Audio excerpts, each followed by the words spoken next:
think it was sort of exactly support. I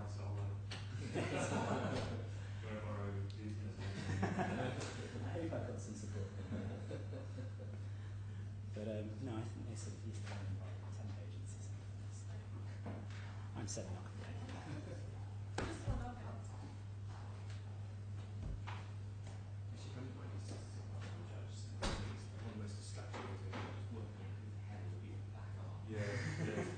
And also says that, if you're the clients of Brooks, it's really bad to have report things to do with Brooks.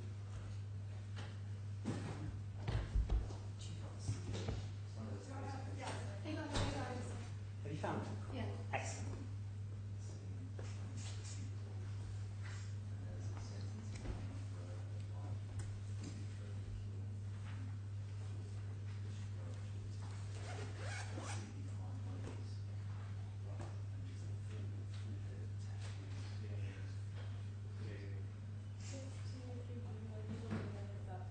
I know I spoke to both of you and said that we would probably need a full day for this. I think we'll probably be cut a little bit short, and I think we'll have until about 3. Max, I think you've got parties coming in for a formal meeting around 3-ish. So just if you want to plan accordingly. I don't know if that can be pushed, but just as far as I'm aware, you will need to be ready at 3. Okay? Thanks.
Trust you really is. Yep.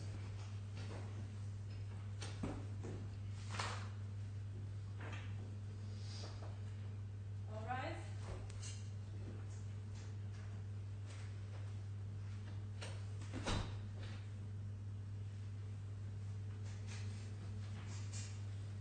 Good morning all. We're here today for a hearing in the matter CFI 30, 2014 before Justice Roger Giles.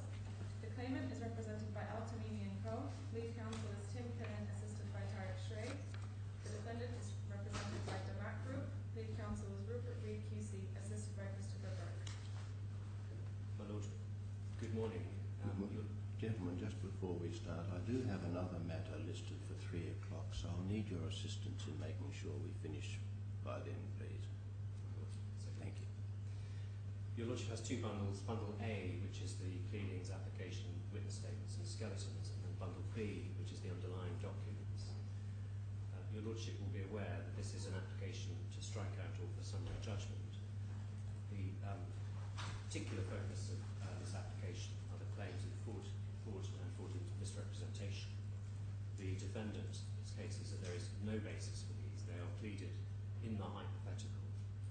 There's no primary facts on which any inference of dishonest knowledge, guilty knowledge, can be based. And indeed, no such facts exist. There's not a shred of evidence, we say, of any fraud in this case. And in any event, the representations on which the claimant seeks to rely are, in effect, materially promises. and in any event, the allegation of fraud is entirely unnecessary, we say, where there is a perfectly good, arguable claim in terms of various alleged contractual breaches. Your Lordship will be aware of RDC 416, which is the strikeout, the basic strikeout provision. The bases on which we rely in this respect are the first, no reasonable grounds for bringing the claims, the fraudulent misrep claims, and secondly, that it's an abuse of the court's process to pursue those claims. They're really the same, aren't they? They are really You don't allege abuse in the sense of improper purpose or anything like that? Well, my Lord, no, we simply Right. said it. So they're the same. All right. Yes. Your Lordship has the RDC in the form of this green book, which has a commentary. There is one case which I can hand up to your Lordship, which is Saleh, which is noted in the commentary. But I want you to quickly take the Lordship page 43 of the green book, which is to your Lordship's left.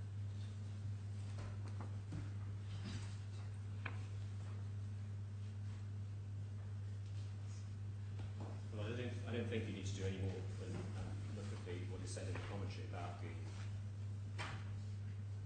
This is the case in which the jurisdiction to strike out was exercised by Deputy Chief Justice at the time, Sir Anthony Coleman, and essentially it was a plethora of claims for damages for bad faith, gross unfairness, procedure impropriety in violation of best practices, fine for contravention, the GIC employment law, payment in respect of time in excess of contractual hours, damages for pain and suffering caused by anxiety and depression. Such claims are plainly generated significant document production, witness evidence, and even expert evidence. And the Deputy Chief Justice at the time struck out all of the claims, save for the claim for monetary reward for a wrongful dismissal, which was considered to be arguable, and then set out there the various reasons why he found all of those other claims to be to have no reasonable grounds. In respect of RDC 24.1, the test is, in theory, slightly different, no reasonable prospect of succeeding. The learned friend embarks on an extensive survey of the relevant English case law in his skeleton, and I think I can help him by saying we accept that the test is going to be one of an absence of reality. In other words, the court is asking, is this a realistic claim? Is it one pursued with some degree of conviction? And the only rider I'd wish to add to his survey is the authority the commentary on the English rules at tab 1 in my authorities.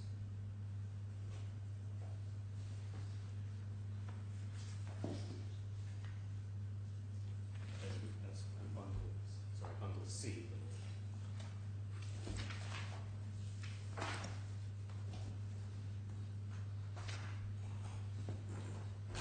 And this is your Lordship has at pages 734, 735, the commentary to the equivalent rule in Part 24 of the CPR, the Civil Procedural Rules as they exist in England. And if I could take you to the first new paragraph on page 735, where a summary judgment application gives rise to a short point of law of construction, the court should decide that point if it has before it all the evidence necessary for a proper determination, and it's satisfied the parties have had an adequate opportunity to address the point in argument. The court should not allow a case to go forward to trial simply because there's a possibility of some further evidence arising. If the respondent's case is bad at law, he will in truth have no real prospect of succeeding on his claim and successfully defending the claim against him, as the case may be. Similarly, if the applicant's claim is bad in law, the sooner it's determined, the better for Lord Justice Morphy. Conversely, an application for summary judgment is not appropriate to resolve a complex question of law and fact, the determination of which necessitates a trial of the issue having regard to all of the evidence. In my submission, that is a fair representation of the exercise that the Lordship is required to perform. Strikeouts and bread and butter, I think, to all of us. I doubt that there'll be much disagreement about the principles. My Lord, no. Great. I should say, Mr. Reid, that unless you say to the contrary, I propose to disregard the so-called witness statement of Mr. Burke, which is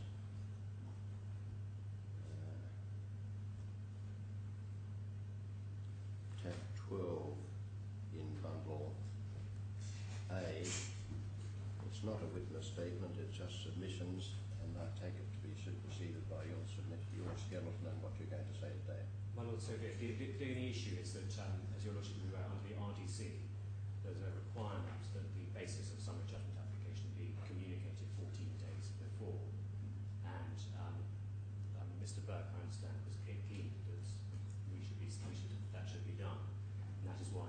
explain precisely the basis of the summary judgment application in circumstances where the previous ground, the standing ground, had been conceded, had been withdrawn. So in those circumstances he was keen. So that the purpose of that witness statement was really to ensure that the claimants understood. Well, whatever that was, and up to a point it was helpful.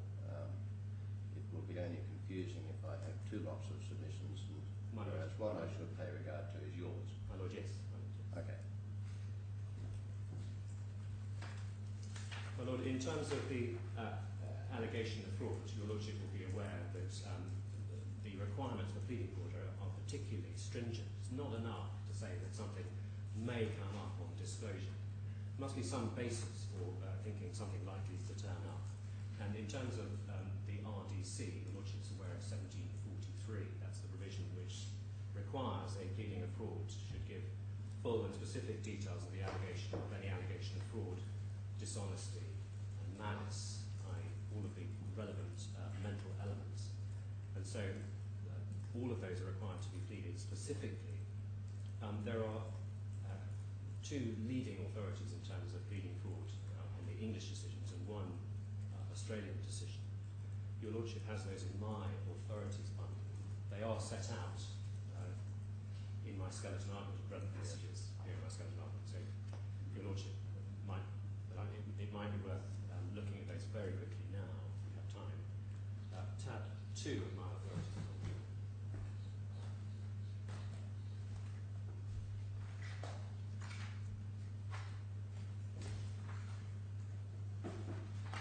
Is the Three Rivers case. That was a very substantial piece of litigation involving claims in public misfeasance against the Bank of England in respect of the collapse of the BCCI. And clearly there was a significant element of bad faith that was going to be required in order to make out an allegation of misfeasance in public office. And the relevant section in that judgment is page 578 for my purposes.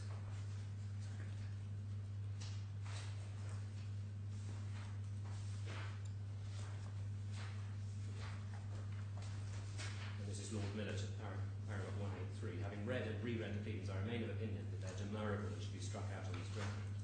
The rules that govern both pleading and proving a case of fraud are very strict, reference to Jones Cohen Baird. It's long been settled practice of the court that the proper method of impeaching a completed judgment on the ground of fraud is by action which, as in any other action based on fraud, the particulars of the fraud must be exactly given and the allegation established by strict proof. Such a charge requires. My emphasis. It's well established that fraud or dishonesty must be distinctly alleged and as distinctly proved, that it must be sufficiently particularised, and it's not sufficiently particularised if the facts pleaded are consistent with innocence. And there's reference to the section of Kerr, which your Lordship has behind tab 3 in the bundle. I will take you to now. And there's also reference to Armitage and Nurse, which we'll come back to. This means that a plaintiff who alleges dishonesty must plead the facts, matters and circumstances relying on to show the defendant is dishonest and not merely negligent. And the facts, matters and circumstances which are consistent with negligence do not do so.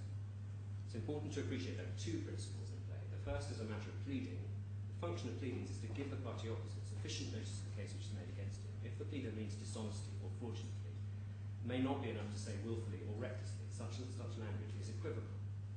And then going to paragraph 186. The second principle, which is quite distinct, is that an allegation of fraud or dishonesty must be sufficiently particularised, and the particulars of facts which are consistent with honesty are not sufficient.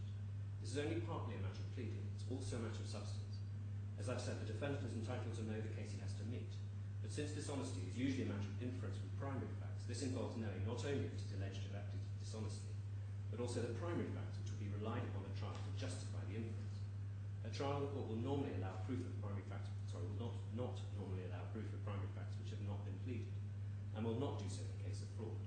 It's not open to the court to infer dishonesty from facts which have not been pleaded, or from facts which have been pleaded but are consistent with honesty. There must be some fact which tilts the balance and justifies an inference of dishonesty, and this must be both pleaded and proved.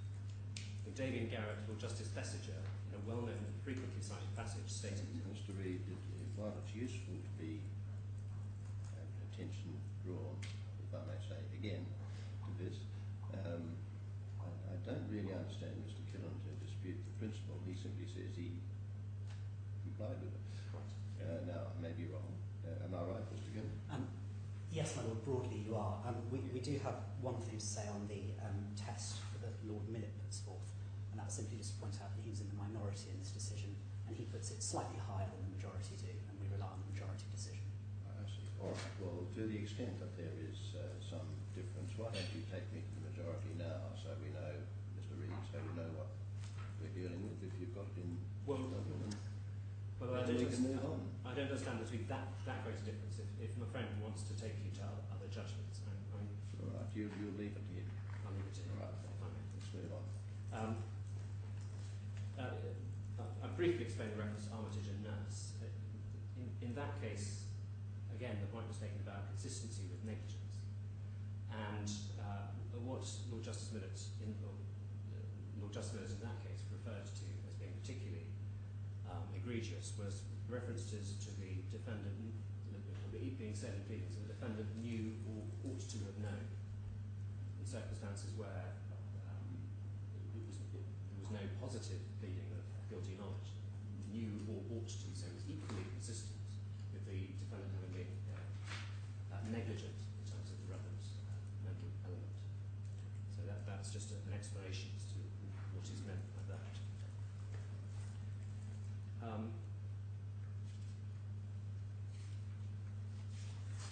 Now, my Lord, there are established ways by which one normally seeks to bolster an inference of fraud.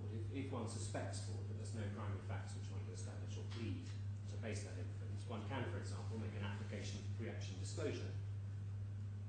And there's power under RDC 28.47 for doing precisely that.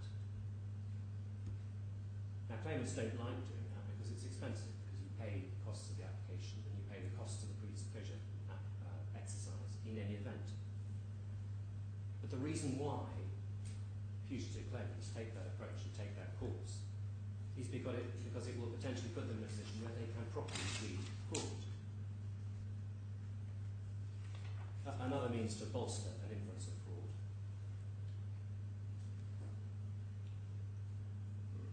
is to trail the allegation in a letter of claim. So, for example, if one alleges fraud in a letter of claim and there is no decisive or strong rejection or denial of that in the letter of response, in the protocol letter of response, then there is a school of thought that that justifies a pleading of fraud, that one has some basis for proceeding. But what you can't do in our submission is simply plead fraud with no basis of any inference, and indeed plead it in the alternative or in the hypothetical. That's precisely what we say Lord Millett was attacking when he in Armitage and Nurse, when he said that you can't plead defendant knew or ought to have known, because that is a pleading that is as consistent with negligence as it is with fraud. And we say that is precisely what has been done in this case. This is a different sort of alternative pleading, isn't it? My Lord, yes. It really is saying we don't know whether you are fraudulent in telling us at the time, in representing at the time of contract when you had already decided to change the plans, or whether you only changed them afterwards and were fraudulent by not telling us. Yeah. It's one or the other. My Lord, yes. And we sue. Now, that's why you've got the second witness statement of Mr. Burke. Your point there, as I understand it, let's try and get to the point, is to say the first just cannot be right. My So Lord, knock it out. My Lord, yes. And then you'll have other things to say about the second one. My Lord, yes. That's where we're at. My Lord, that's exactly All right. right. Okay, well, we'll hear what Mr. Killen says about that. But that's as I see the point of that second witness statement. My Lord, great. I will see if I can take it more quickly in view of that summary. Now, if we look at the pleaded case, it's in bundle A, in the particulars of claim. Sorry, if we could. Yes, paragraph 7. This is EPI DOS, the syndicate entered a contract with DAMAC to purchase the entire contractual floor space in 2A. Your Lordship has in bundle B the original contracts. So page 47.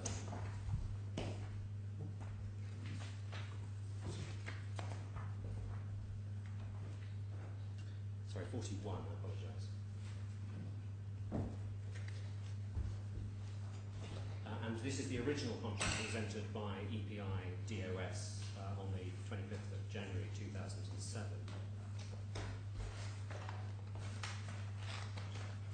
Where are we going here, so I know what your objective is? Well, I'm just, in terms of opening the application, just briefly going to take you to the court documents. I hope you're doing more than opening it. I hope that these are your submissions. But my Lord, they are. If your Lordship has read these documents, and I don't have to, Yes. I'm grateful for that indication. Your Lordship will also be aware that there's an addendum. I would like to take your Lordship briefly to the EPI DOS report, which your Lordship also has in bundle B. The purpose being, being of simple mind, it helps me to know what I'm looking for when I'm taken to something. My Lord, I apologise.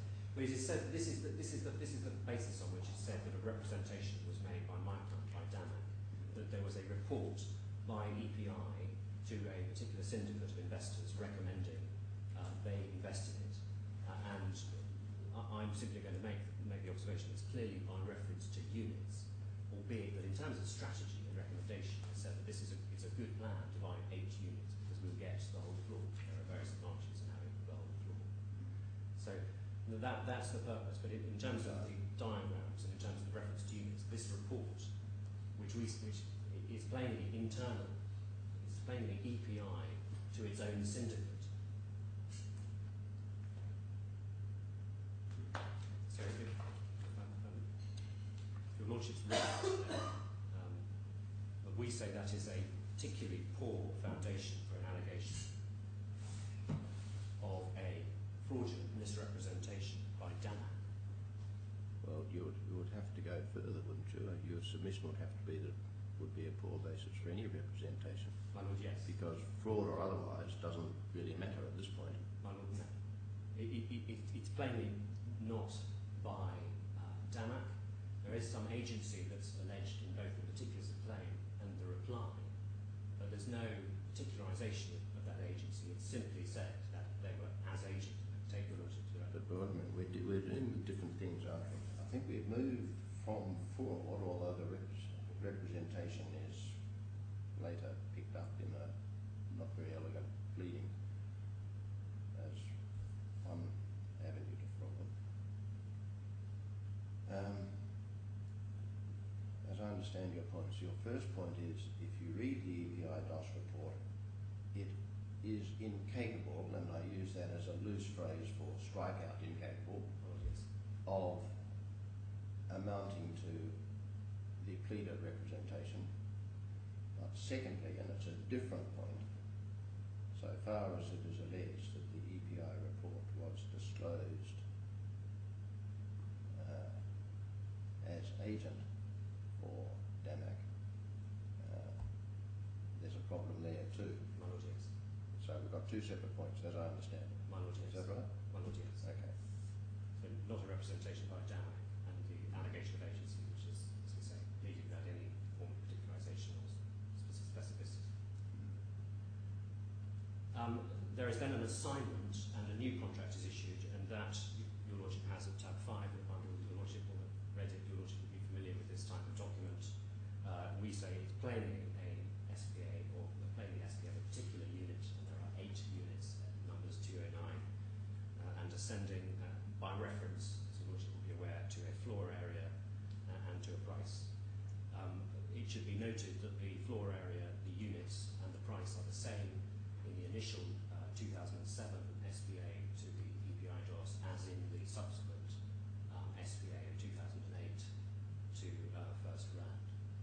So essentially this is an assignment by EPI DOS to FirstRand, albeit that there is the form, there is then a reissue of a second SPA. In terms of the terms of the relevant SPA, it is worth looking at some of them. Your Lordship will be aware of many of the terms, but of particular relevance in our case is clause 12. So if I could take your lordship to tab 5.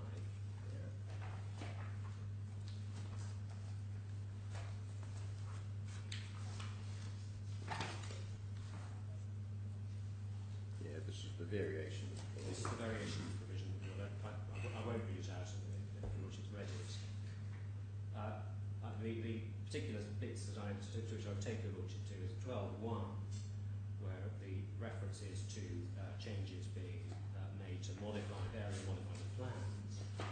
And it's made absolutely clear at the end of that paragraph, all without notice or consent of the purchaser, providing substitute items and material difference equivalent to superior standard.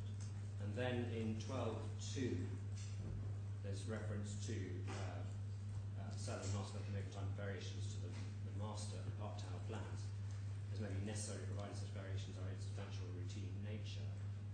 And then reference to 3% being the tolerance. So if the relevant variation is 3% or more, then there's a compensation, contractual compensation that becomes due and owing.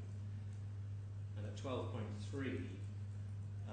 in terms of what might be in contemplation, there's reference to the fact that park towers consist of 2 towers, and in the event of any change in the park tower plan, which results in the merger of the 2 towers or any substantial reduction in the scope of the project, the seller may at his full discretion relocate the unit to a similar location of the park towers. So in terms of the certainty as to what the purchaser will get, not only is there a power to amend the plans, but also there may even be in contemplation some very significant changes to the layout. Now that is subject clearly to clause 8. If you could go back to page 95.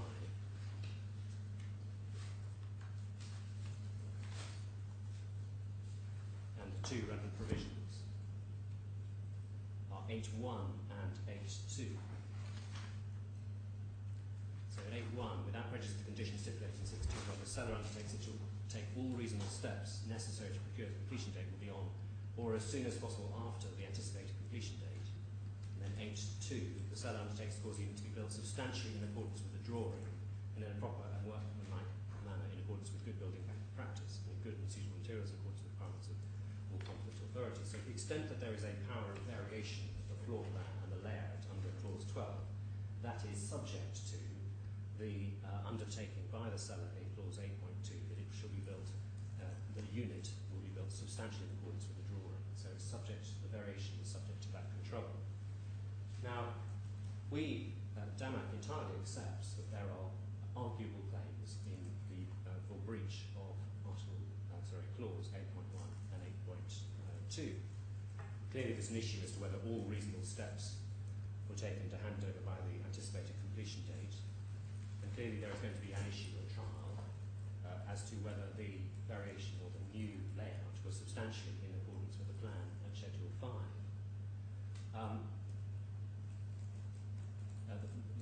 And there may, although it's not entirely clearly, be an issue as to the width of a parking space and whether there's some sort of blind term as to the width of a parking space. And we say that these are arguable contractual terms which may sound in damages on a compensatory basis. So to the extent that loss exceeds the contractual compensation, or indeed the price adjustment or the penalty interest, that may be an arguable claim. Clearly, in passing, we say that those contractual claims are weak, as we say the contract is very clear that it's dealing with the unit, or can go to a whole number of provisions with which your lordship will be familiar, that it's dealing not with a floor but with a unit, and clearly there's an express right to vary subject to clause 8.2, and clearly also there is an entire agreement clause, so to the extent you wish to, for example, apply terms as to parking spaces or suggest implied terms as to the whole floor, those will be difficult claims to pursue in circumstances where there's an entire agreement clause. But as we say, we accept that those are arguable claims.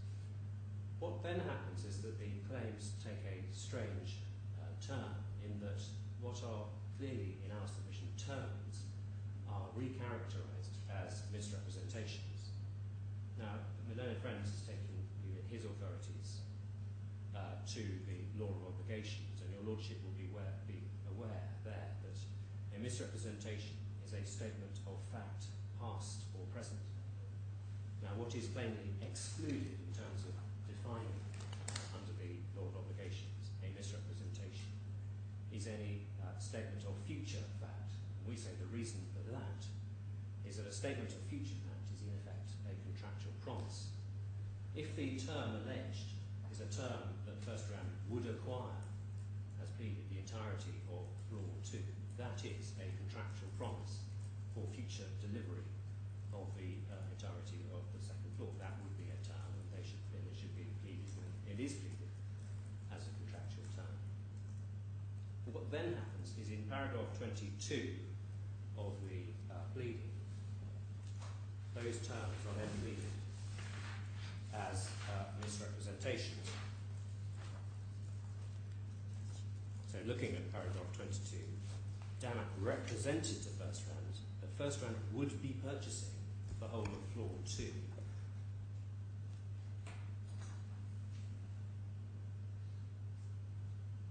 And then by reference to Schedule 5, which is the plan attached to the SPA. And then in paragraph 25, again, one sees, by reason of the facts and matters stated above, DAMAC undertook to provide FirstRand the entirety of floor 2A. So what is admitted by way of paragraph 25 of the pleading to be an undertaking to provide the entirety of floor 2 is strangely characterised for the purpose of pleading fraud to be, and indeed negligence, to be a misrepresentation.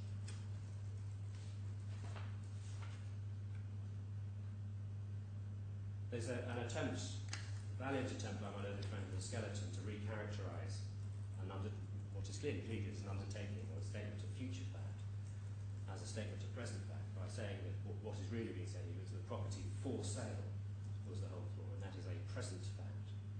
But in our submission, for sale clearly has implicit within it a future sense. A property for sale is a property that is to be sold. And we say it's quite clear what is being alleged here is this is a representation in respect of a future state, not a representation for the purpose of the law of obligations. And, if anything, a promise as to the future performance of a contract. My learned friend takes the point, and I accept that there are certain representations that may become, of fact, that may become contractual terms. But they, in my submission, tend to be warranties. So if you make a representation of a particular fact and the counterparty wants it to go into the contract, they usually insist that it goes into the warranty regime.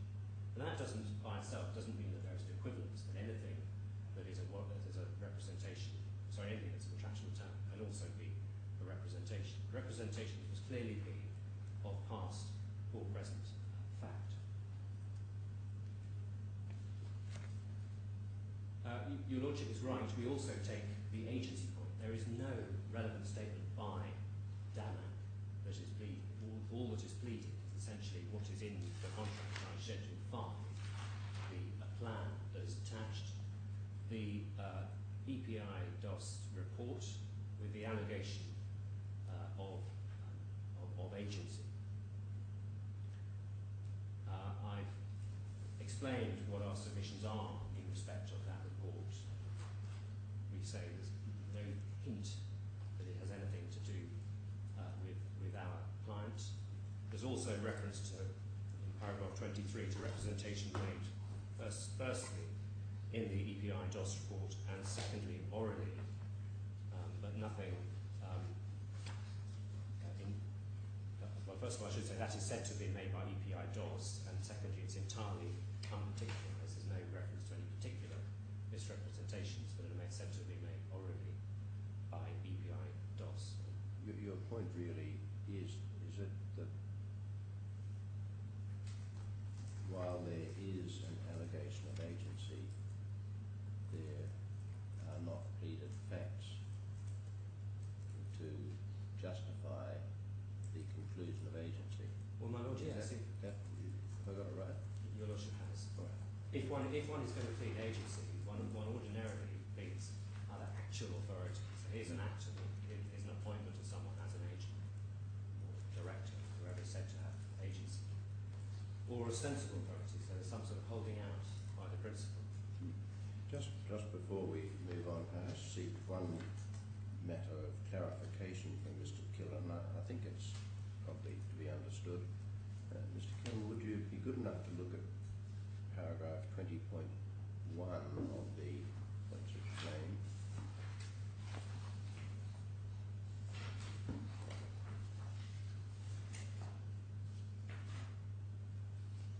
It says, by reason of the representations made prior to contracting. It's not the best pleading in the world. I take it that we should understand that to mean the representations pleaded in paragraphs 22 and 23. Is that correct? Yes, my lord.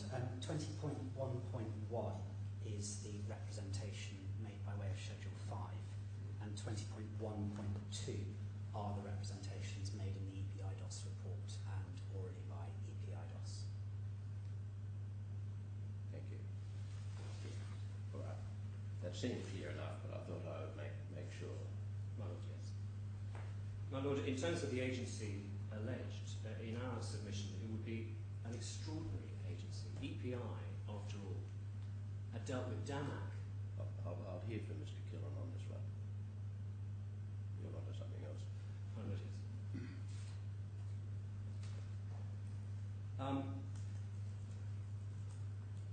My lord, I set out the basis of pleading fraud by reference to those cases. We say there is, and your lordship will be right to test in terms of, is there something that tilts the balance from fraud, from negligence into fraud, or indeed from a change of opinion, in this case, after the decision, after the contract, after the SPA, as opposed to a change of opinion before the SPA.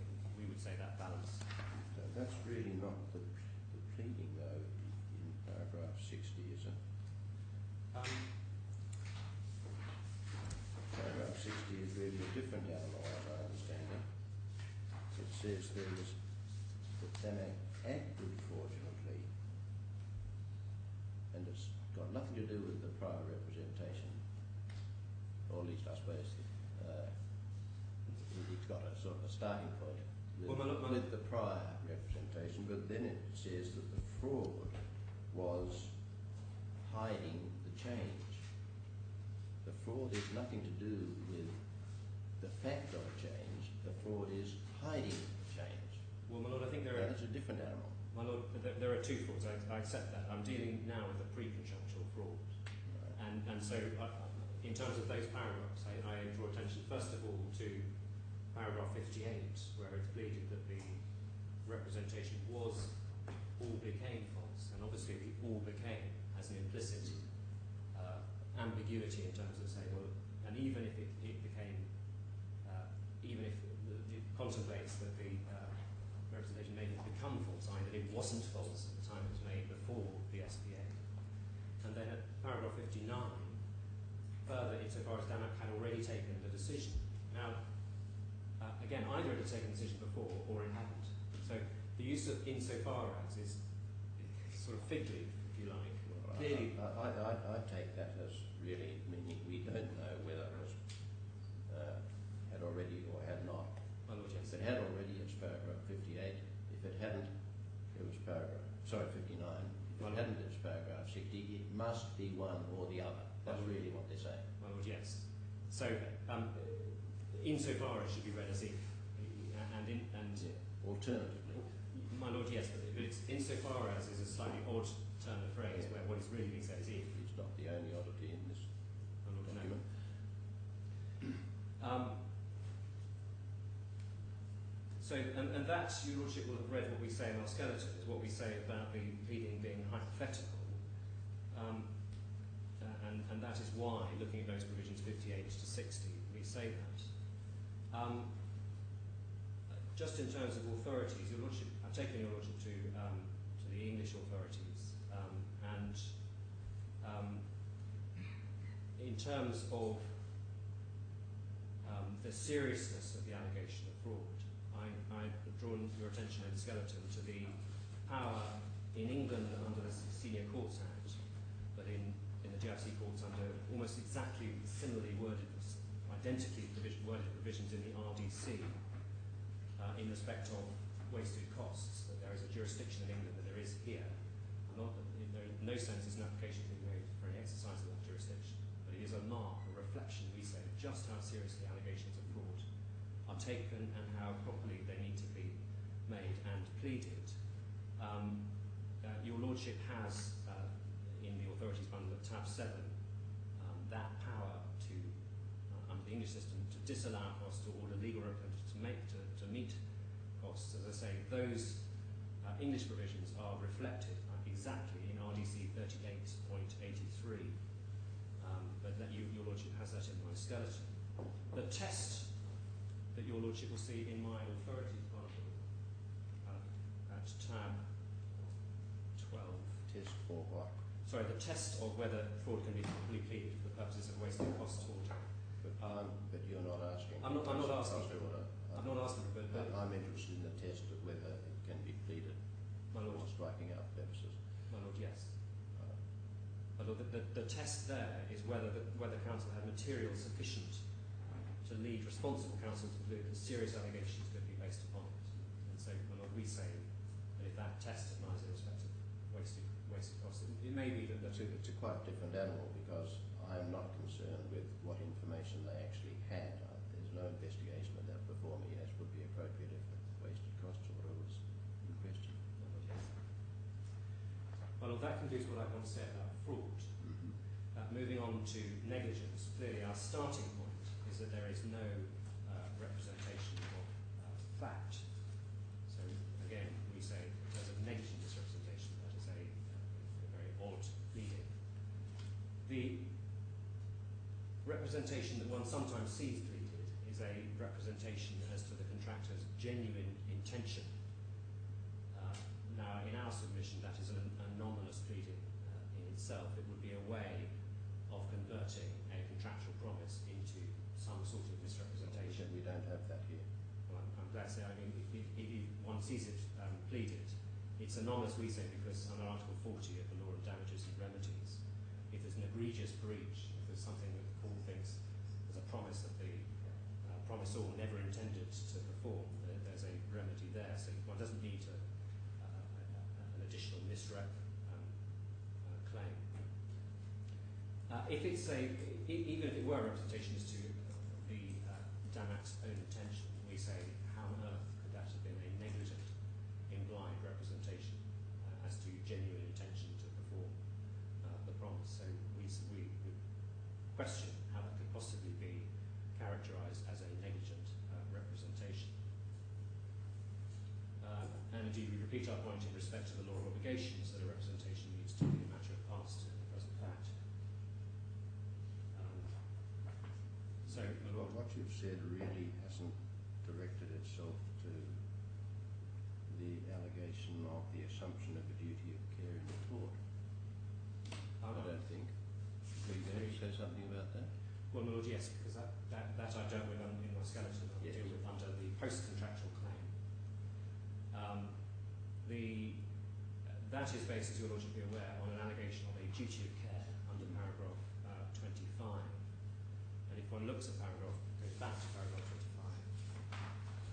25. My apologies for taking off your course. I think you did. I had thought that you had turned to the case in negligence, and I thought that was where you were. My Lord, yeah, I mean, I appreciate it's difficult to the post-contractual claim because there's fraud and there's negligence in each, so one can become confusing. But the duty of care is pleaded in paragraph 25, and that, if one looks at the way it's pleaded, the sub-paragraphs of that, there's a duty of care to ensure that the representation remained true. Well, that we say we really don't understand, because that would be a duty of care, or essentially a commercial obligation to give the entirety of the second floor by way of a duty of care. And we say to seek to recharacterise a contractual commercial obligation as a duty of care is an extraordinary allegation. So, Mr. Killen knows I have a was the duty of care to ensure? My Lord, that too. And my Lord, in respect to subparagraph 3, a duty of care to inform.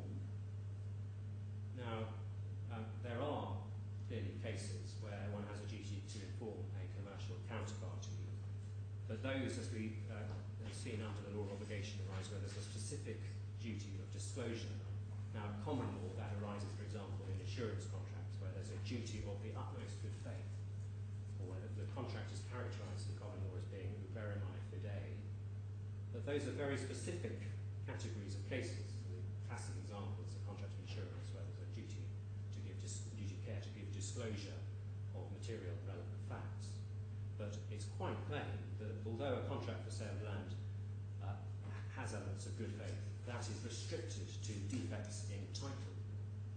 Otherwise, any contract for a transfer of land is subject to the ordinary principle of caveat emptor, and if authority for that is needed, that is behind tab 13 of my authorities bundle in the relevant part for chitty.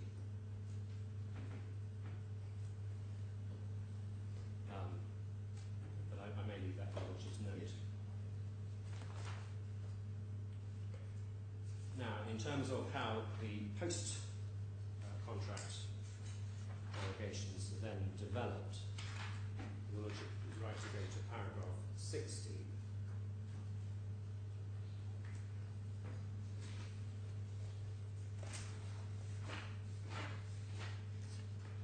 And there it is said that fraudulently, curious, it says fraudulently and in breach of its continuing duty of care, there was a failure to give keys and diagrams.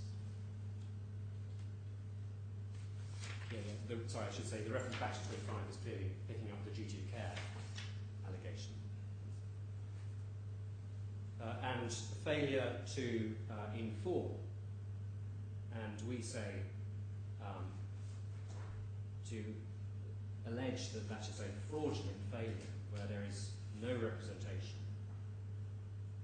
no duty of care, is a entirely unsustainable pleading. Well, paragraph 60 really makes two allegations. One, an allegation of acting fraudulently. Two, separately, an allegation of breach of the duty of care alleged in paragraph 25. Well, Lord, yes. Does it not? Well, Lord, yes, but both in paragraphs 58 and in paragraph 60, the pleader picks up that reference to the duty as pleaded in paragraph 25, which is, of course, the duty of care. So maybe we need to look at them separately. We've talked about fraud, but for present purposes, we need to ask something about breach of the duty of care. If there was a duty of care to inform, the question is it strikeout unarguable that the matters in paragraph 60.1 to 60.4 were not a breach? Well, my Lord, we attack it at the argument of the past in saying you can't have a duty of care. I appreciate that, and it seems to me that might be where the attack should be, because I think I might have put in an extra negative in what I said earlier, but it strikes me that if there was that duty of care, paragraph 60.1 to 60.4 might sufficiently allege a breach of that duty of care. My Lord, yes. In terms of whether a duty of care to deliver keys could exist, I mean, we'd also remind. No, the breach is a breach of the duty to inform. Lord, yes. It's not well pleaded. It's continuing duty as outlined in paragraph 25. That's yet another problem, but Lord, yes. Reading it benevolently, that means the duty to inform. And if you don't provide keys at the time when you should have, arguably, that's a failure to inform. Perhaps. My Lord, yes. The circumstances have to be considered where there is a power to vary. There is expressly no requirement for consent or notification of the purchaser, but this is all subject to an obligation to give handover on an anticipated date,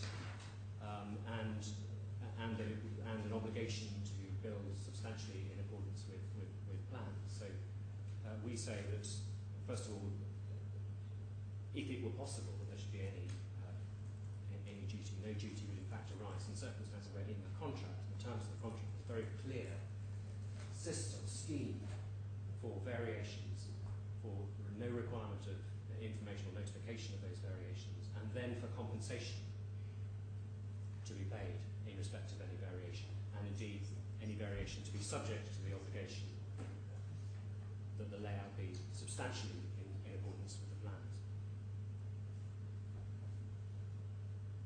All right, is that what you want to say about the tort claim? Oh, yes. It may help to know that in my own thinking I have tried to separate them into the various claims and try and work out where the claims are in the points of claim. Oh, yes. Right. That is what we say about the duty of care, and in particular the post-contractual, the alleged post-contractual duty of care.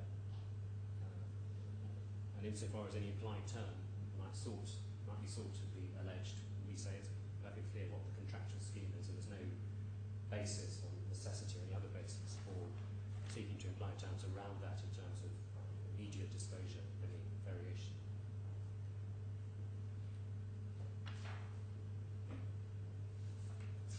And my lord, but then the final part of the application relates to the repudiation claim, and it's obviously on the basis that the court were to find breaches of the obligation to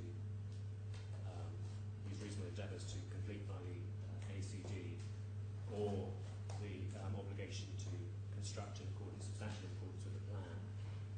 Now, in those circumstances, Well, it's a bit more than that, I think. Let me expose my understanding. The pleader has alleged a capital C contract. It seems to be something different from the agglomeration of the 8 SPAs. well, yes. It's that capital C contract that they say they terminated. well, yes. And one of the reasons for termination seems to be that you did not provide a whole floor. My lord, I was. So it goes beyond what you My lord, just said. I think apologise. that's the way I see it. I apologise. That is true. Yeah. So there are those contractual breach claims. Insofar as we're considering repudiation as something that might be pleadable, we're in a world where we're assuming that there has been a breach, hypothetically for the purposes of establishing whether there's a pleadable, an arguable claim, then for repudiation. Your Lordship will be aware that if there is a right to terminate, then under the DIFC contract law, that is qualified by Article 87, so that if notice is not given within a reasonable time, the right of termination is lost. Now, what is reasonable in those circumstances is clearly, we say, by reference to the position of both parties, but in particular that of DAMAC, which is managing the investment, which is working out where it stands, doesn't need to renew its sales effort in a particular unit. And we say, if there is a breach of which a purchaser becomes aware, it has to assess its position and decide within a reasonable time what it is it wants to do. And what it can't do is essentially keep the breach in its back pocket as part of a strategy in terms of, well, at some point in the future it may decide, pursuant to some negotiation, that it wishes to terminate. That, we say, it is a failure to exercise a right to repudiate within a reasonable time.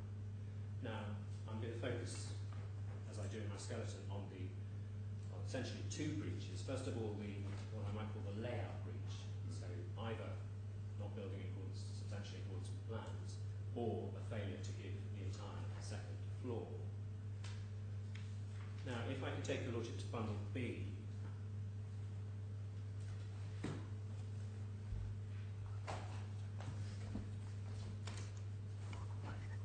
Again, the purpose being to Sorry, demonstrate my Lord, that. sorry. I should say that what I'm taking you to is the 2nd of January 2012 accounts.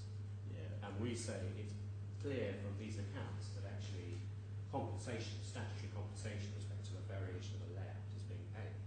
So we're saying the first intimation that which is clear that an intimation is made in those accounts that are presented by us to FirstRand that it is being paid contractual compensation for the variation of the plans in excess of 3%.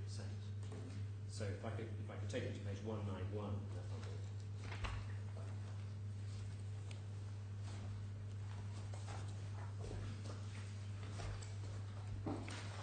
The point of this being what? This is part of the circumstances in which there was unreasonable delay in exercising the assumed right to My terminate. Lord, yes.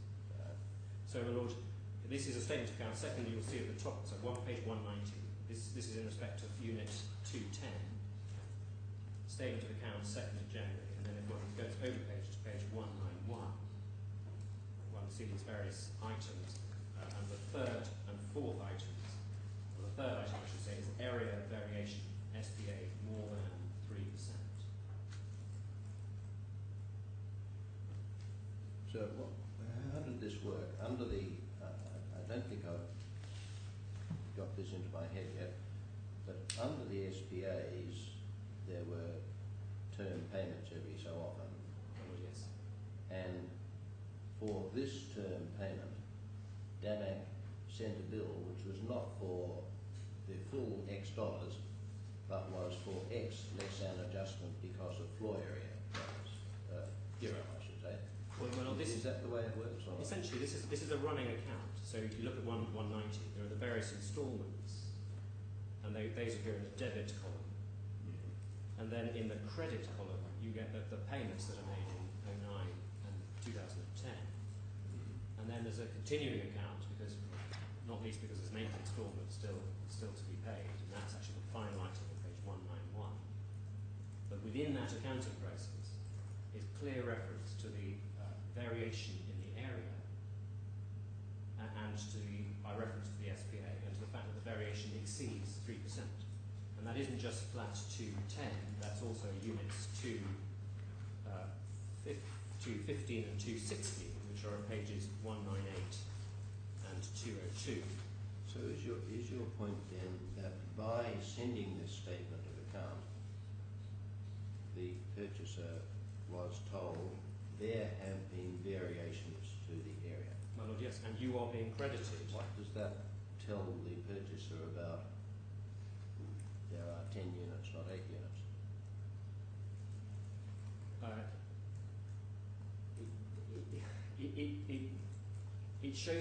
It tells the purchaser in terms that there have been variations. In terms of the 10 units, not 8 units, that is then made clear or appears on a site visit on the 20th of November 2012. That might be the more important date. Okay, well that date is clear. That's pleaded in their own pleading, paragraph 40 of their own particulars of claim.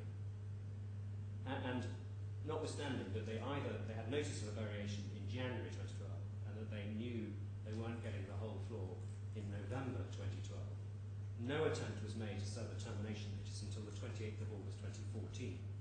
And so that's either 21 months, either shy of 2 years, or it's more than 2.5 months, 2.5 years. So we say this is a period in which FR, FirstRand, has essentially retained an option to terminate as part of a commercial strategy. We say that is not a sustainable pleading of repudiation. There are pleaded further communications in the intervening period, aren't there? So that the whole story would have to be thought about.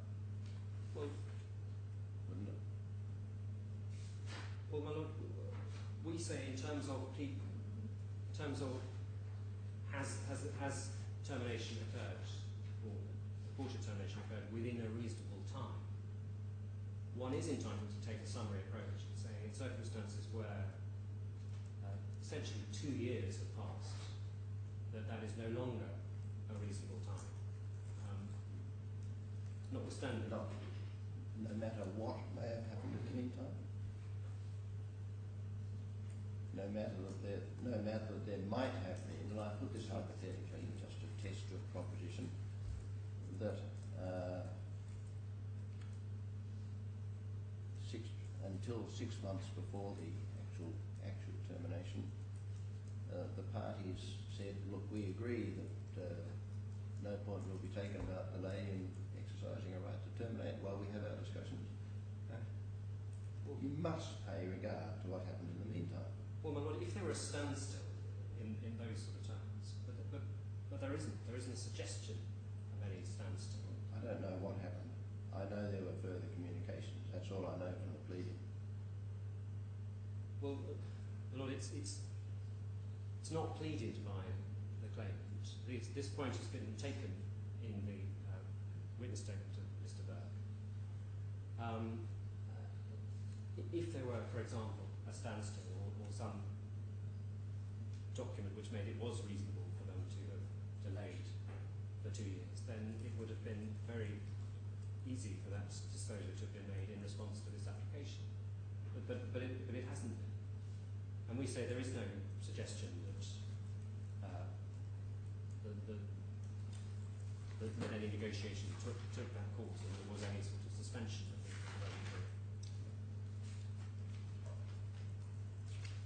Okay, anyway, look, it's a fairly simple point in a way. Is it will strike out clear that an unreasonable time had elapsed? Well, my lord, we say it is, and we make a further point that in respect to the failure to hand over a unit that was consistent with the plans or that was the whole floor, which is another way of characterising the relevant breach, or the failure to complete was on the 30th of June 2010. So in those circumstances, one's actually looking at a period of 4 years before the notice was served. We make the further point that there have been repeated acts of affirmation. So, for example, the 8th instalment, and if your lordship has this bundle, if you can quickly turn to tab 19, which is a later 2014 set of statements of account.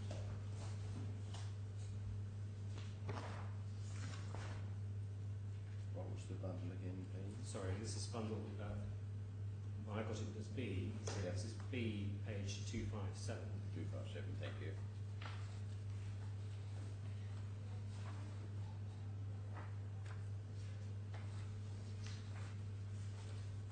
Your lordship will see the heading Statement of Accounts 29th October 2014, and it looks fairly similar to the 2012 Statement of Account that I took your lordship to earlier, except that over page your lordship will see 8th instalment and then a payment being made in the credit column on the 28th of January 2012.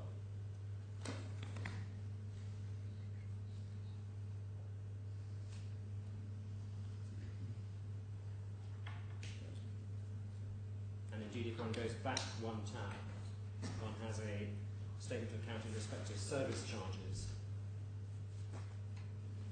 So, is this really an assertion of waiver, as distinct from just one of the circumstances going to reasonableness? Well, it's essentially a case in affirmation, but not only. Well, waiver or affirmation, yeah. Waiver or affirmation. My lord, yes. Yes, Yeah. different ways of characterising the same issue. The abortion that is the defence, I don't recall it saying anything about this. Well, my lord, in terms of the defence, your lordship will be aware that at the time there was reliance based on a standing argument, i.e. that there had been that FirstRand DIFC had been struck off before any attempt to migrate to Guernsey, and therefore that there wasn't a transition. Now, and that argument was based on evidence produced by the DIFC Register of Companies. Now, in those circumstances, those instructing me felt that it was necessary to put in a defence, even though they were making an application for immediate judgment, therefore didn't need, in fact, to serve the defence. They put one in anyway. I accept that it is not. They were wrong. They have just wasted a lot of money, but having put their case in the defence, which does not include this, I might tweak your tale by saying, why should I pay any regard to your submissions about it?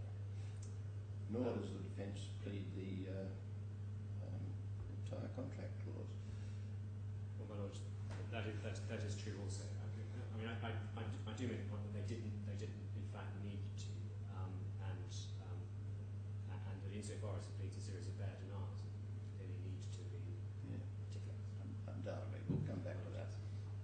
But my Lord, in terms of the service charges, your Lordship will see there at page 241, again in the credit column, various service charges being paid in January 2012, and then further down that page, page 241, another series of service charge payments made in November 2012.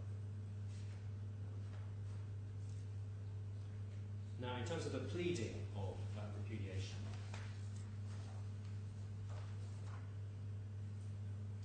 that is, yes, I'll really just take your Lordship very quickly to the prayer, which is at page 32, bundle A.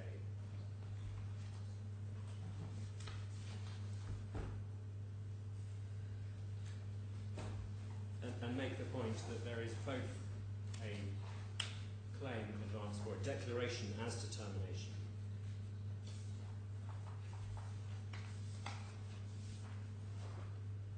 and that is paragraph 2 of the prayer. And then at paragraph 7 of the prayer, a prayer for an order for specific performance.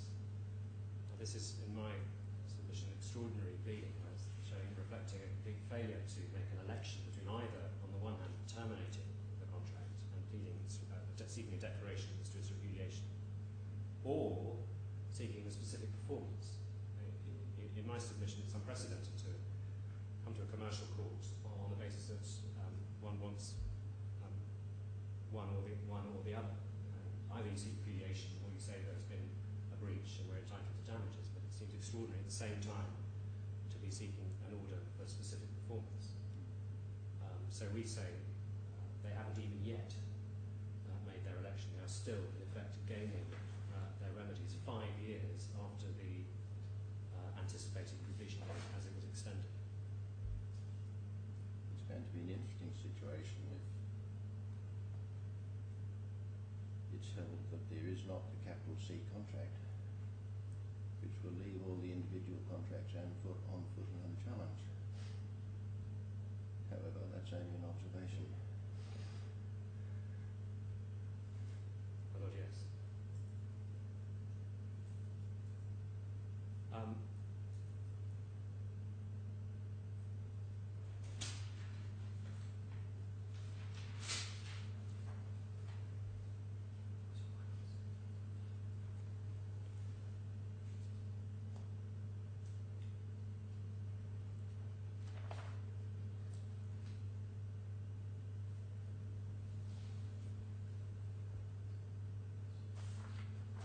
I think I conclude by saying that all of the fraud and negative pre-contract is based on alleged misrepresentations, which we say are not representations. They were made by EPI.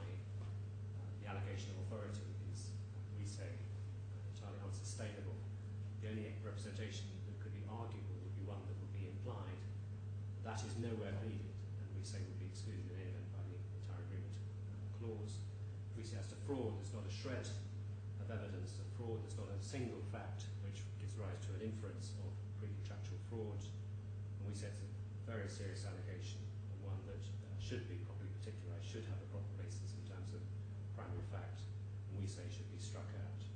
If this were to go to trial on the basis of the misrep and fraud and negligence allegations, it would be a sprawling trial. It would involve very significant disclosure, and we say this is no doubt part of the calculation that DAMAC, going into a trial, into a general inquisition as to the circumstances in which it sold the property first to EPI DOS, then consented to an assignment, and then subsequently, we say, changed its layout, would be a general trawl through the development of these two towns.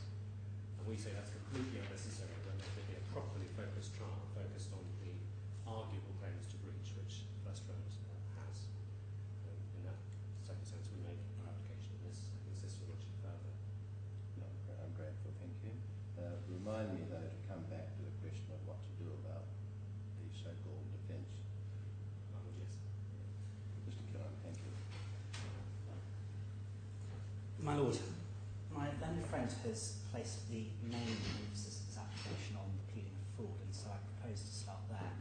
My own friend indicated that he accepted on the whole my summary of the relevant principles of summary judgment and strikeouts. There are just 2 points I'd like to draw the court's attention to on that. That is, firstly, the caution given by Lord Justice Brooke in Equitable Life, which is at my skeleton at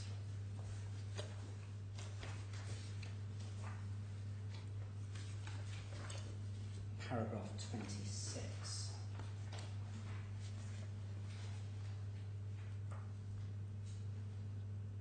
For your note, my lord, the authority can be found at bundle D, tab 14. But that is essentially... The relevant passage is in your skeleton, though, is it? It is, yes, my Yes, lord. thank you. I should say, Mr. Killen, that similarly, unless you say otherwise, I propose to disregard the witness statement of Ms. Lewis, I think it is, yes, at tab 11, on the basis that so far as it is a witness statement, it's concerned only with the question of registration, which is no longer an issue. The rest of it is either submissions, which are supplanted by your submissions, or a whinge about past events with which I have nothing to do. My lord, for present purposes, we say that those submissions have been supplanted by my skeleton. That's fine, thank you. There may be an issue on costs, which we might want to refer to some of the evidence in there, but it goes no further than that. Okay. My lord, the caution of Lord Justice Brooke was the danger of trying cases summarily without disclosure and oral evidence, and this is something that again is also repeated by Mr. Justice Lewison, as he then was in J.D. Wetherspoon and Van der Berg in the paragraph below, and that is at paragraph 27.5. So, however, in reaching its conclusion, the court must take into account not only the evidence actually placed before it on the application for summary judgment, but also the evidence that can reasonably be expected to be available at trial. We are at a stage at the moment where there has been no disclosure, there have been no witness statements, and until the witness statement in response to Miss Lewis's statement served 12 days ago and the updated evidence served 2 days ago, the defendant did not have an alternative case at all. But hang on, what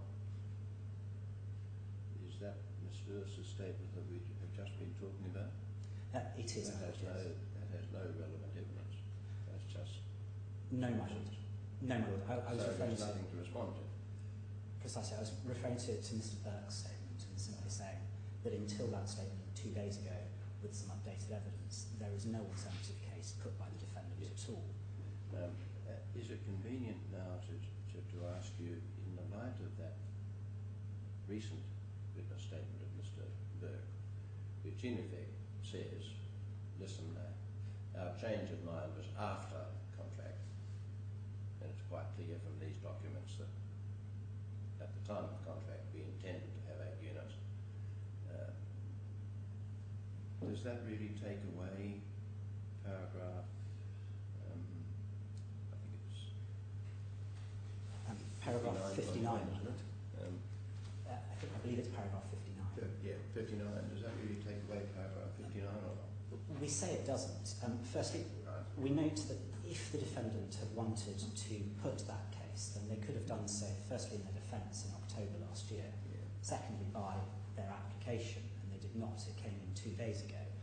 But that doesn't matter, it's here now. it is here now, but we make that point simply because if the defendant had the documents that proved this, then they're obviously at the moment in their possession, and they are able to disclose those. The documents they have disclosed with Mr. Burke's witness statement do not, we say, shut out the probability, or at least possibility, or real submission that there was a fraud prior to the contract. Let's use precise language. That at the time of contract they had decided to make 10 units. Yes. So you say it's not conclusive against that, so it's still a matter which you are able to allege. Yes, my lord. Is that the position? All right. It is. I'll have to just bear that in mind and decide one way or the other. Certainly. My Lord has the position entirely in that we say that there is clear evidence here of a deceit. We don't know whether it occurred prior to the contract or after the contract, and we say that the pleading is in the alternative, that one of those is likely to have happened. And what we don't know at this stage is which one it is. The witness statement of Mr. Burke, we say, doesn't take us much further. If one looks at its content, the material part is paragraph 7. This is in bundle A, tab 15, page A119. Just hang on a second, I've got a bundle problem. Apologies, Madam.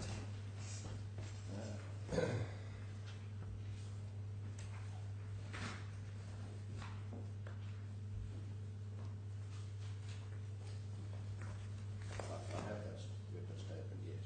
So paragraph 7 is the strongest pronunciation that I can find in the defendant's evidence of the situation. And it says these documents show that the defendant's intention at the time of the SPAs, the 15th of July 2008, was to build 8 units and not 10 units. The documents itself, which I did look at, I'm not too sure where they are now. Can you help me on that? Certainly, my Lord, they're in bundle B, the last tab, tab 25. You see, Mr. Burke may or may not have been around at the time, we don't know. So his statement is as good as the documents. Precisely, my Lord. We say it takes it no further. But of course, they could have got a statement from someone who was there at the time and put that in evidence. Or, we say, got documents which in fact show what they allege they show. If one looks carefully at the document at page B347, this is the approved plan dated the 25th of December 2007. The date is in the stamp down in the bottom right-hand corner. Yeah. Which shows 8 units. Yes. Why isn't that good enough? Well, if one looks on the right-hand side, it says Park Towers at DIFC, plot number PB02. The office numbers, if one looks very closely, are numbered office 1 to office 8.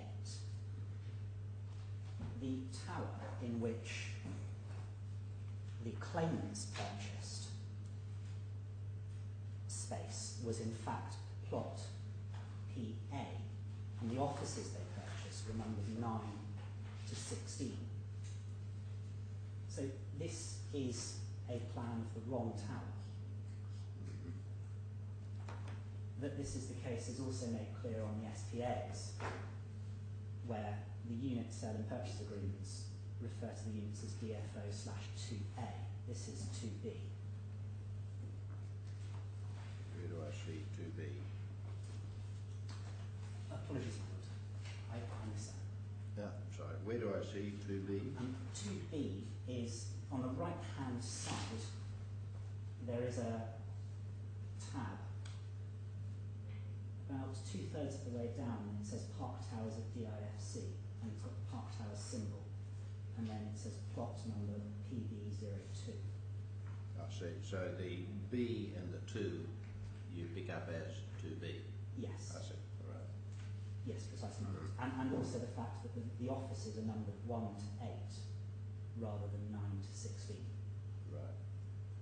So this plan, unfortunately, doesn't get us very far, but even if it were of the right tower, it's of course dated the 25th of December 2007, and so is still some 7 or 8 months before the SPA was signed. What we then... Thank you, I did not have that in mind. Just remind me the date of the SPAs. It's July 2008. Thank you, okay. Right. Then the next piece, or the next document exhibited by Mr. Burke, is the letter to the Engineering Consultants Group. This is at page B349.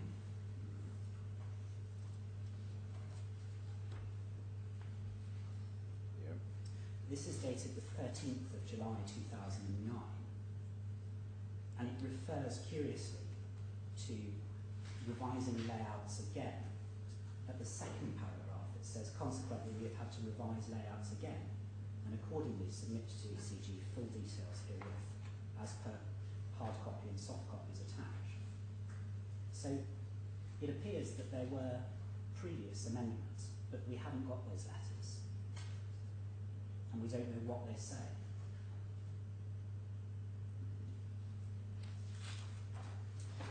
It's also the case, if we turn to page B352,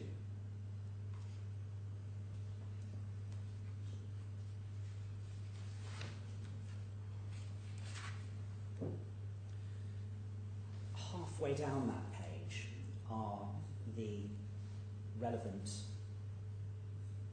units on floor 2A, and they start just below the second break, Park Towers Commercial Sold Office DFO 2A.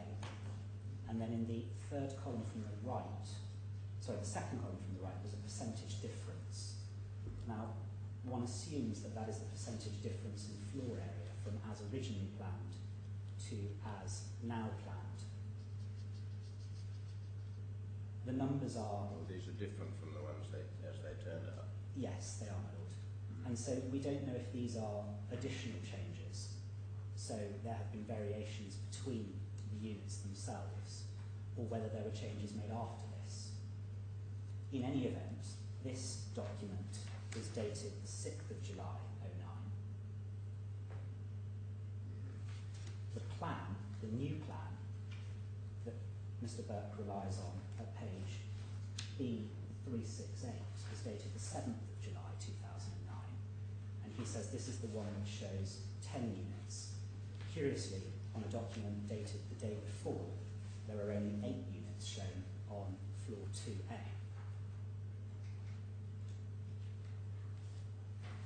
Let me catch up with that, would you?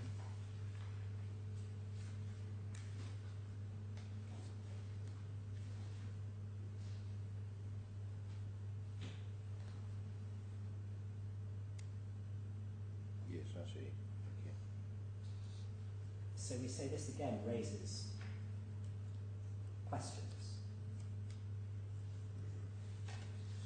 Well, you say that it's not conclusive because questions remain which you should be entitled to further by discovery or otherwise. Yes, precisely, my lord. Okay.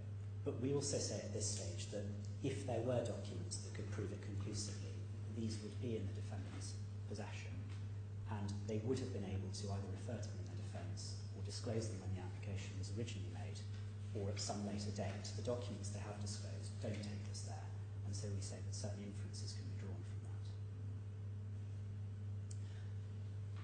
My lord, with regard to the allegations of fraud, we say that the position is that it was clearly represented that the first round was acquiring the whole floor in acquiring 8 units.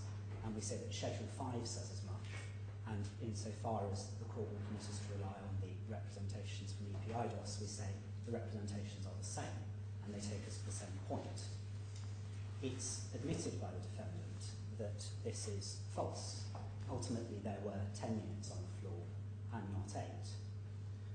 What is then required for deceit is deceitful conduct, and we say that this is writ large in the February meeting, which is pleaded in full, we say in the particulars of claim, at paragraph 32 onwards.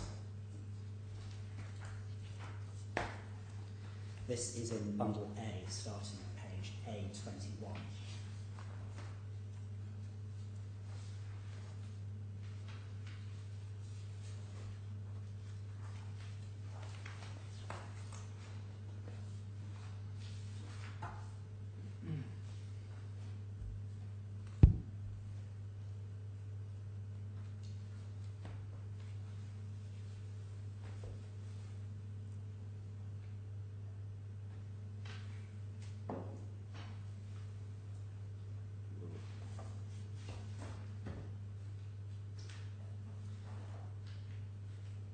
The outline here of what we say happened at the February meeting is... Just a minute. The particularisation of fraud to which the February meeting might relate, is that in paragraph 60.1? Yes, my lord. And it simply says failing to provide keys at the February meeting. That's all. Yes, my Lord. Nothing about anything else that happened at the February meeting. My Lord, paragraph 60 and 60.1 to 60.4 is, we say, a summary of what had already been pleaded at paragraphs 32 But it's not. to 35. It isn't. It is specific allocation, as it ought to be. Failure to provide keys. 60.4, I see, failure to inform at the February meeting. So the only relevance of the February meeting is they did not inform, they did not provide keys. So for this purpose, although the account of the February meeting might have other relevance, who knows, the only purpose, as pleaded, is that those two things did not happen. Yes, my Lord. This is, I suppose, where the difference between Lord Millet's judgment and the majority judgment in Three Rivers comes in. You'd better explain that to me, please. Yes, certainly. My learned friend took the court to Lord Millet's judgment, which is the minority, or is one of two minority dissenting judgments. Lord Millet concluded that on the basis of, I apologise, this is in bundle C, tab 2.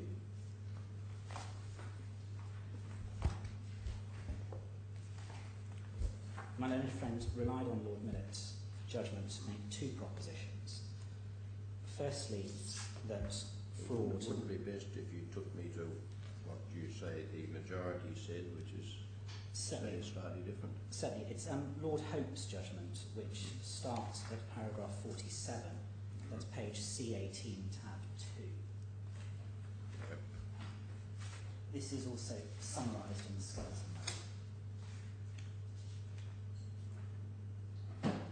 It would help, though, if you would take me to the purple passage, please. Certainly.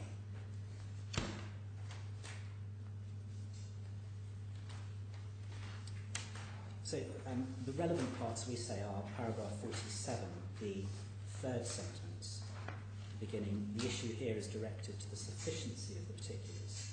It is whether, assuming the facts alleged to be true, a case has been made out in the pleadings for alleging misfeasance in public office by the bank. If it has, then the question of whether the pleading is supported by the evidence is normally left until trial. And then, citing with approval Lord Justice Neal in McDonald's Corporation Steel, which says that it is true that a pleader must not put a plea of justification or indeed a plea of fraud on the record lightly or without careful consideration of the evidence available or likely to become available. As counsel for the plaintiffs recognised in the course of the argument, there will be cases where, provided a plea of justification is properly particularised, a defendant will be entitled to seek support for his case from documents revealed in the course of discovery or from answers to interrogatories. The approach, we say, is that as outlined in paragraph 49,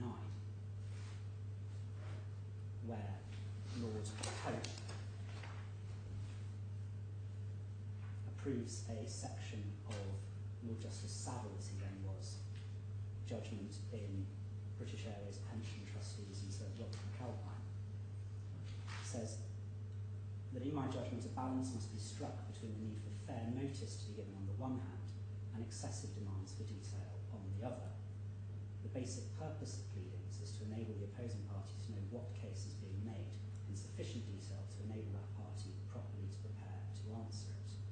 To my mind, it seems that in recent years there have been a tendency to forget this basic purpose and to seek particularisation even when it is not really required. So what we say is required is that fair notice be given. Well, no, I think you need to read on and look at paragraph 51.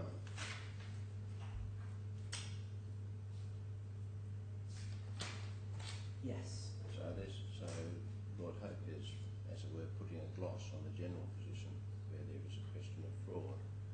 At the moment, I don't see much difference between he and Lord Miller. Well, we say that the fair notice requirement is fair notice of the facts, and that this comes out where Lord Hope deals with the three arguments put by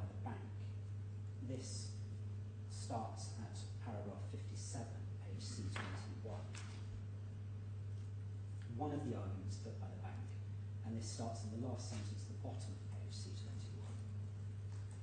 As he put it, nothing short of a properly particularised allegation of knowledge or recklessness of probable loss, known or suspected, would satisfy the test.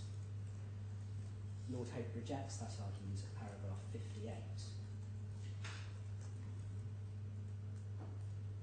where he says, I would reject the first of these three arguments on the ground that it was based on a misunderstanding of the requirements of the tort. The claimant's case on the pleadings is that at each stage in the history, the bank knew that the likely consequences were that depositors and potential depositors would suffer loss, willfully disregarded the risk and consequences, or was recklessly indifferent to the consequences.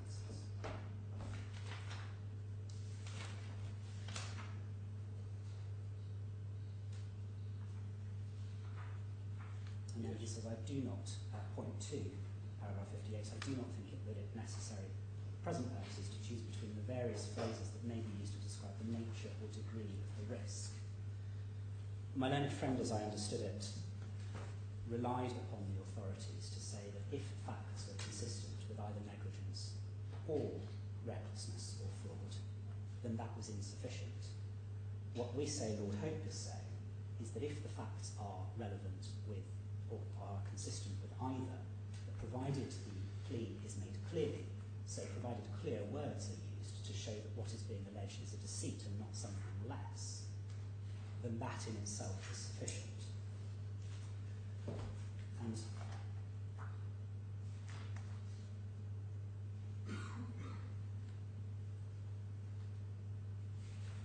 yep, carry on.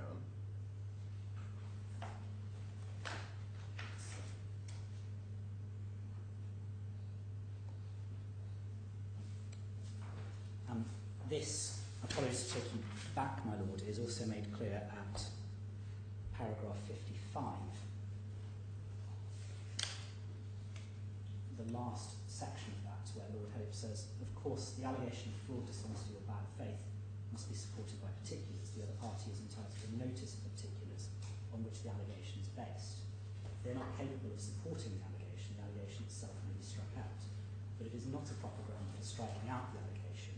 The particulars may be found after trial to amount not to fraud, dishonesty or bad faith, but to negligence. So what isn't required is that facts are pleaded which are consistent only with fraud, but that if fraud is being inferred and alleged from those facts, then that must be made clear. And of course this is because if fraud isn't alleged in the pleadings, then the court can't find fraud. Now, addressing whether there has been fair notice of the case made against DAMAC, we say that this is clear. The February meeting has been fully particularised and is referred to again at paragraph 60 of the particulars of claim. We say that it's had fair notice of the case against it, and we also say that in its defence it doesn't put an alternative case. So for the purposes of this hearing, at least, on the documents before the court, we say that the facts of the February meeting ought to be accepted by the court for the purposes of assessing whether the pleading is liable to be struck out or not. And we say that the facts of the February meeting are clear that there was deceit on the part of DAMAC in that there was a coercion to sign the handover form, and there was a partial inspection only of the units. The keys were not provided and the diagrams were not provided to enable FirstRand to discover what in fact they were being coerced into accepting at that stage. So we say that there has been very clearly fair notice in the pleadings, and secondly we say that that conduct is tantamount to deceit, is deceitful, and is capable of founding a case of deceit. We say that with regards to the post-contractual deceit, that is on all fours, we say, with the case of Wood and Balfour, which, my lord, I'm sure you'll be very familiar with. If I may, very briefly, draw your attention, my lord, to the parts of that on which I rely.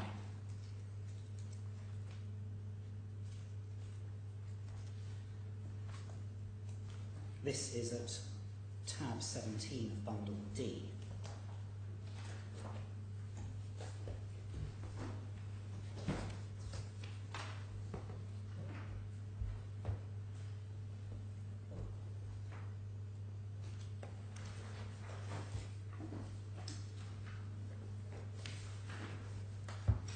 In your Lordship's judgment, which starts at page D349, the court was addressing here, as I'm sure your Lordship will remember, the case of the sale of a house which had been redecorated. It's the termite case, yes. Yes, precisely, my Lord. And we rely on your Lordship's comments in paragraph 3, where it says, where it is a question of non-disclosure of a defect, it seems to me that the formulation for representation is not necessary and can lead to needless complication. And also at paragraph 6, where your Lordship concludes that the preferable solution, in my view, is to bypass representation and found the purchaser's remedy directly in deceit. Although Gordon and Sellico Limited spoke of a representation, where there is omission to disclose something, analysis through a representation is artificial. The purchaser does not meaningfully rely upon or act upon a representation that a defect does not exist. The purchaser simply goes ahead in ignorance of a defect. There can be deceit causing loss otherwise than through a representation, so it is with misleading or deceptive conduct by which loss is suffered. And we say that the conduct at the February meeting that's pleaded at paragraphs 32 onwards and summarised at paragraph 60 is precisely such conduct. How do you say you suffered loss? Because I don't know that that's made very clear. So the suffering of loss comes about by the fact that had FirstRand known at that stage of the fact that there had been a material breach, then the contract would have been avoided at that stage, and there wouldn't have been payment of the additional service charges which came after the February meeting, but before discovery of the loss. They wouldn't have held an asset that was losing value, and they would have been entitled to interest on the amount of money that was otherwise tied up. Where is all that pleaded? That is not pleaded, but that is clearly, we say, the loss. Well, let's just look at where the allegation of loss is pleaded. The amounts which total that. It doesn't say anything about it does not plead in any way a case of loss attributable to post-contract fraudulent conduct, does it? It doesn't, but the amounts that are representative of that loss are included in the schedule. Nonetheless, it's an inadequate pleading in that respect, isn't it? In that respect, perhaps yes, but that doesn't mean that the case in deceit itself is a bad one. That may be so. That may be a situation where you should be entitled to replead that point so that the defendant knows just what you allege the loss is. There's no complaint about that at the moment. I think that's maybe a matter for case management later on if the fraud allegations survive today. Yes, my Lord. But Yes. don't feel, the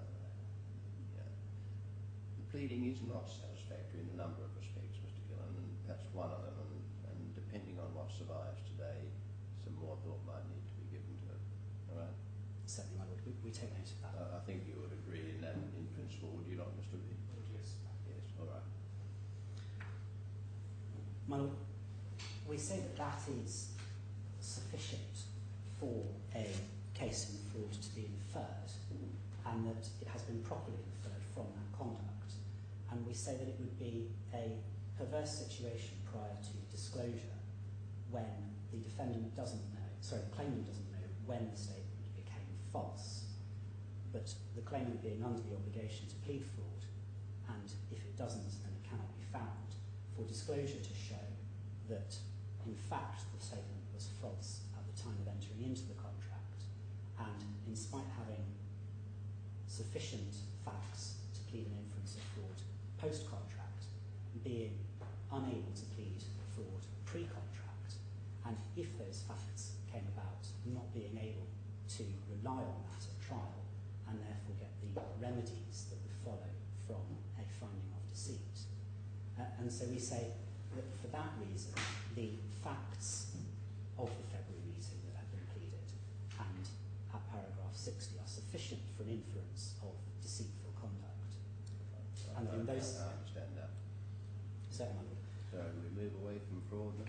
Yes.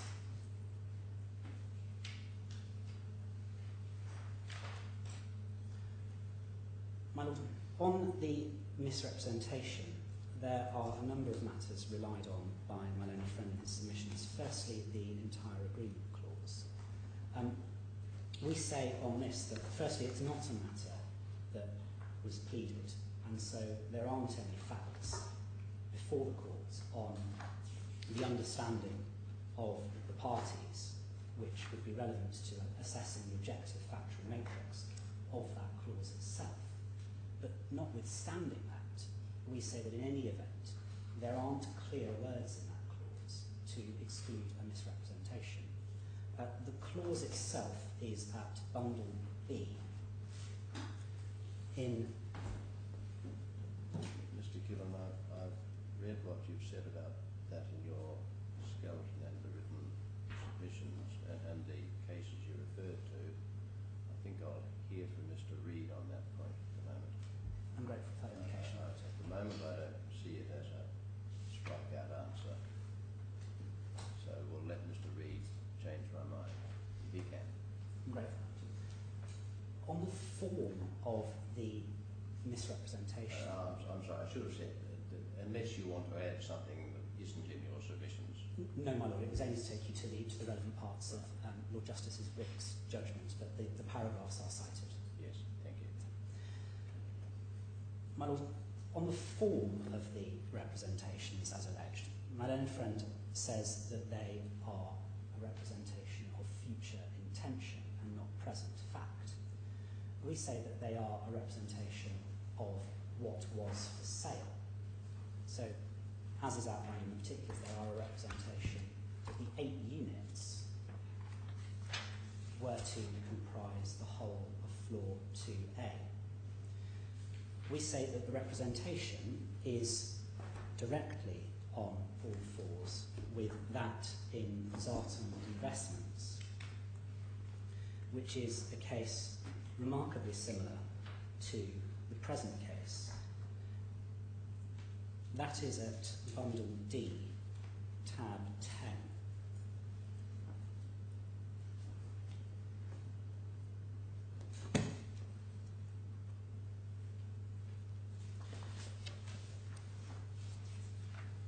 This was a case concerning the sale of a house. Prior to the sale, a leaflet was sent to the putative purchasers, which included the representation that there was to be a lock-up garage, and this was included on the plans. A contract was then concluded, and that leaflet became a contractual document.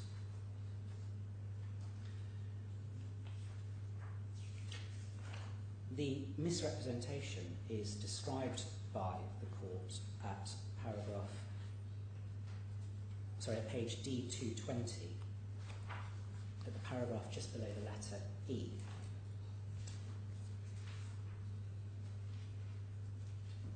And it says, it cannot be doubted in this case that the sending of the pamphlet to the Geringers, they were the initial purchasers, and the production of it by Elizov when they interviewed him operated and was intended to operate as a representation of what property a purchaser would receive if he entered into a contract.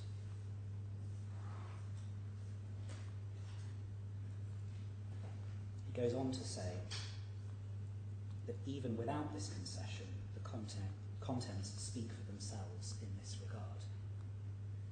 This is precisely the scenario that we have here, that by Schedule 5 of the SPAs, there is a representation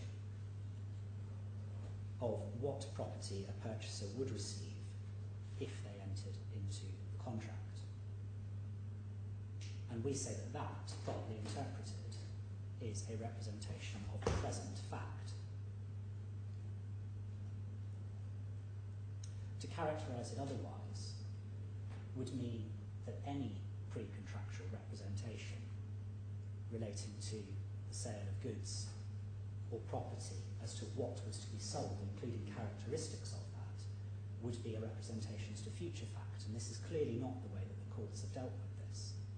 This is a case where the property, as in our case, hadn't at the time that the pamphlet was sent been built, but nevertheless it is clearly a representation as to present fact of what property a purchaser would receive.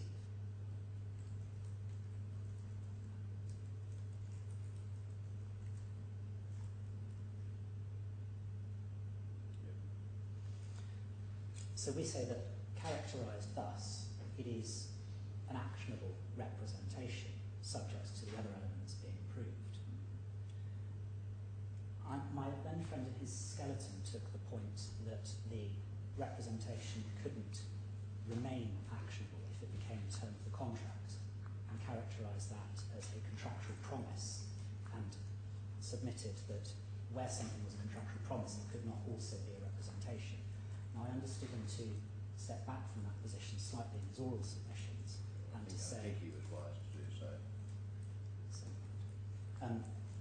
Your big problem here is more concerning the Epidos report and anything Epidos might have said.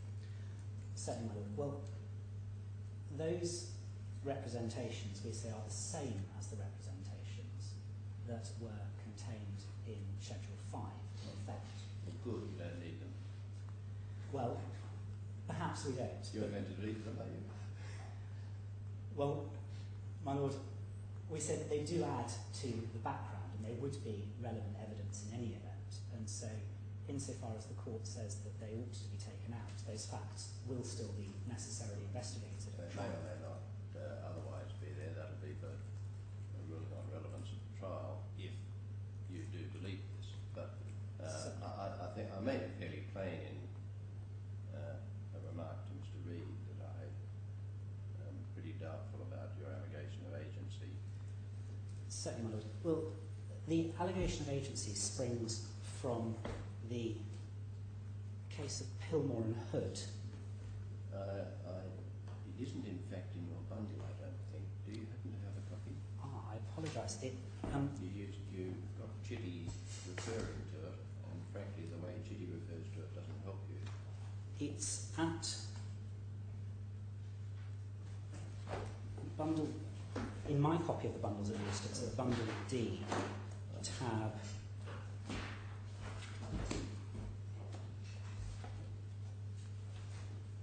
Oh, it is. I beg your pardon. You're right. It is there. Tab 8. Yes, my apologies.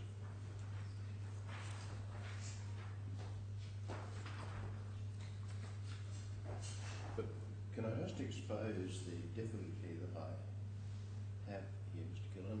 And we mustn't forget that in case management mode, I have an interest in trying to see the true issues brought out. You've alleged agency. Agency is not a fact. Agency is a conclusion from facts.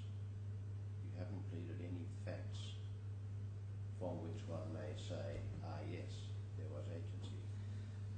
And Pilmore and Hood, at least so far as referred to in Chitty, doesn't seem to overcome that difficulty. Now, that's where I am at the moment. Certainly. My learned friend seeks to put his case that essentially there must be all of the relevant authority from the principal, or ostensible authority from the principal, in order for agency to found. We say that in fact, in the case of a representation, the test is something slightly lower than that, and it is simply that the parties must know of the circumstances. So in Pilmore and Hood, where there was the sale, reported sale... That's nonsense. My Lord... your client might have been told by a man in a bar that it was going to be buying all 8 units. That's all. That doesn't tie anything back to DAMAC. No, my Lord. If the representation comes from DAMAC and is repeated by EPIDOS, as we say the circumstances were, then that is different from a stranger coming to the transaction and acting as agent. So in Pilmore there was an initial purported, or there was an initial intended sale between the seller of a public house and a buyer, where a representation was made as to income. The initial buyer dropped out of the picture and another buyer replaced him with the consent of all of the parties. And the buyer that replaced him was told by the initial buyer the representation. Now, if there is notice of that to all of the parties, then that is sufficient on the authority of Pilmore and Hood, we say, to found an agency just for the purposes of repeating the representation. What do you mean by notice? That there is knowledge either imputed or inferred. Of who? Of what? Of all of the parties, of the fact that the representation has been repeated. Well, even if that be right, and I'm not too sure it is, you haven't pleaded that. My Lord, again, this is something where, at this stage, we do not have the evidence that's going to be called at trial, or is intended to be called at trial, which includes witnesses from EPIDOS, from FirstRand themselves, and also the documents and correspondence which will be disclosable from DAMAC, which will relate to the contract negotiations between EPIDOS and DAMAC. And we say that it is perfectly possible, and we say a reality in the Three Rivers sense for the summary judgment stage, that there may out of that come a notice of the negotiations. After all, there must have been permission from DAMAC in order for the assignment to take place. There must have been communications between EPIDOS and DAMAC as to what the content of those negotiations were. And we say that from what we have in front of us already, from what the court has at this stage, it can be inferred that it was likely that that is the case. Because in fact, by Schedule 5 of the SPA, the very same representation was made pre-contract by DAMAC to FirstRand.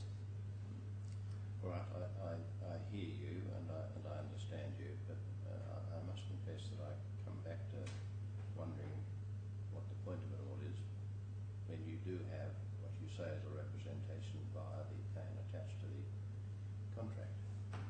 Yes. If it doesn't add anything to it, I don't know quite why the pleader wants to complicate things. However, that seems to be what pleaders do. Certainly, my Lord. Really, it's by way of an alternative case. If one succeeds, then one wants something to fall back on. The one thing that seems perfectly clear is that contracts with the plan were handed over. Yes, Presumably handed over before they were signed, and that's what you say was the representation. Yes, my Lord. So in those circumstances, the representation doesn't take us any much further. We simply say it's another route by which the same representation is made. But, my Lord, moving on to duty, we refer here to Article 17 of the Law of Obligations, which sets out, in essence, the Caparo three-stage test for a duty of care.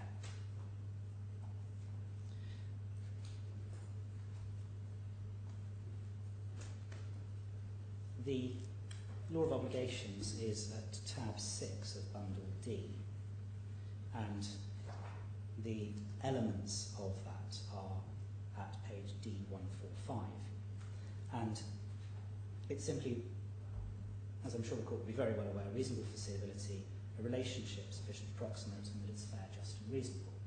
Now, we say that in circumstances where there is a contract between parties, there can necessarily be a coincidental circumstance of a duty of care. And the duty that is pleaded is essentially twofold, and my Lord, this is in my skeleton, which is firstly a tortious duty that matches the contractual duty, and secondly a limited duty to inform. Now, the first duty, we say, is clearly arguable on the grounds that there is a relationship of proximity which is contractual in the Headley Burns sense. It's akin to contract. It goes further than that, is in fact a contract. There is no case law, as far as I'm aware in the DIFC, of a contract excluding a duty of care necessarily. And that, again, as far as I understand it, isn't a case that's been pleaded by the defendant or raised by my learned friend. we said essentially the first two incidences of the duty are to comply with contractual terms, and that insofar as they are not complied with, that is a breach. With regard to the duty to inform, that is not as high, we say, as a contract of utmost good faith. It's something less than that, and it's something that founds on the basis that there is knowledge on the part of one party that the other party necessarily does not and cannot have access to. And we say that in those circumstances it is fair, just and reasonable for that duty to be imposed. We say that this is to be read in context of the contract law, Articles 57 and 58, which outline the manner in which contracts are to be interpreted in the DIFC. The contract law is at Bundle D, tab 5, and the relevant articles that we rely on are Articles 57 and 58. The implied obligations arise from good faith and fair dealing. But those are contractual. They are, my lord, yes. But we say that the interpretation of the contract is something which again forms the coincidental tortious duty. The more you imply a contractual duty, the less attractive any suggestion of a tortious, coextensive cautious duty is. Tortious duty is. Well, my lord, there is no implied term pleaded on that basis because it is pleaded as a tortious duty. Yeah. This, we say, is the same sort of circumstance as the Esso and Marden circumstance, where one party has knowledge and they impart that knowledge, and that knowledge then is seen to continue throughout the life of the contract, notwithstanding that the contract is entered into on the basis that that knowledge has been represented. So we say this is a circumstance where there is specialist knowledge on the part of the defendant, in that they know what they are building, they know what happens. And whilst my learned friend referred to the SPAs to say there was no duty of notice, we say that clearly this must only be a duty of prior notice. Once it has been done, perhaps they do not need to tell them before they do it, but they certainly need to tell them once it's been done, because at that stage they are attempting to hand over something which is qualitatively different from what was expected.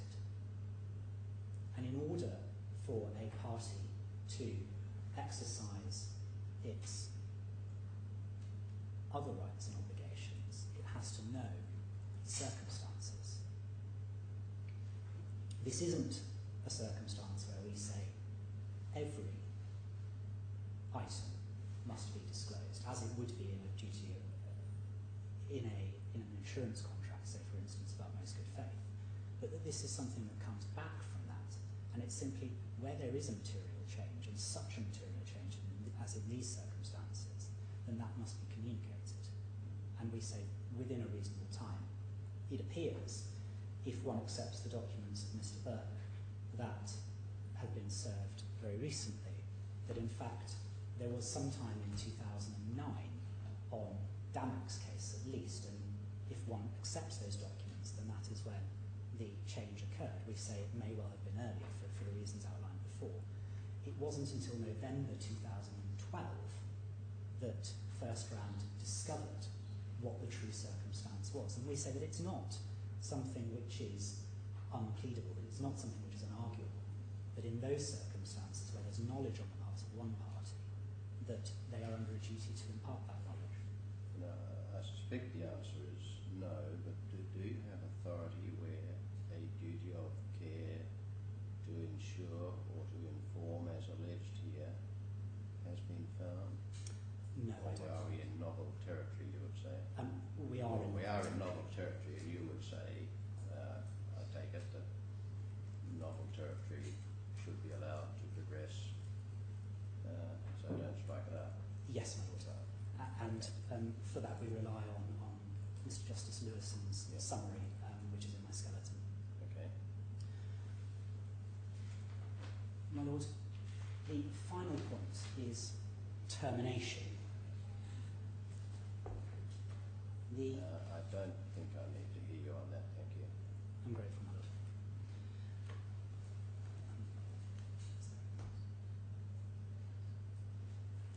My Lord, unless unless you want to reinforce my view. My Lord, The council often takes that opportunity and persuades the judge to change his mind. You should have the opportunity to say something if you wish to, I think, although at the moment I am against Mr. Reid on that point.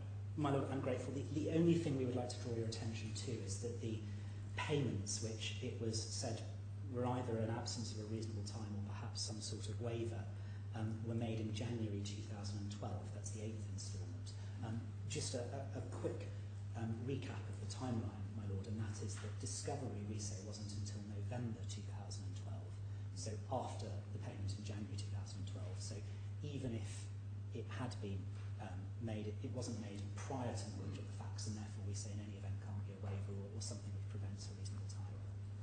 That's the only point on that, my Lord. Yes, thank you. I'm grateful for that. My Lord, unless I may insist further, those conclude my submissions. Give me half a second.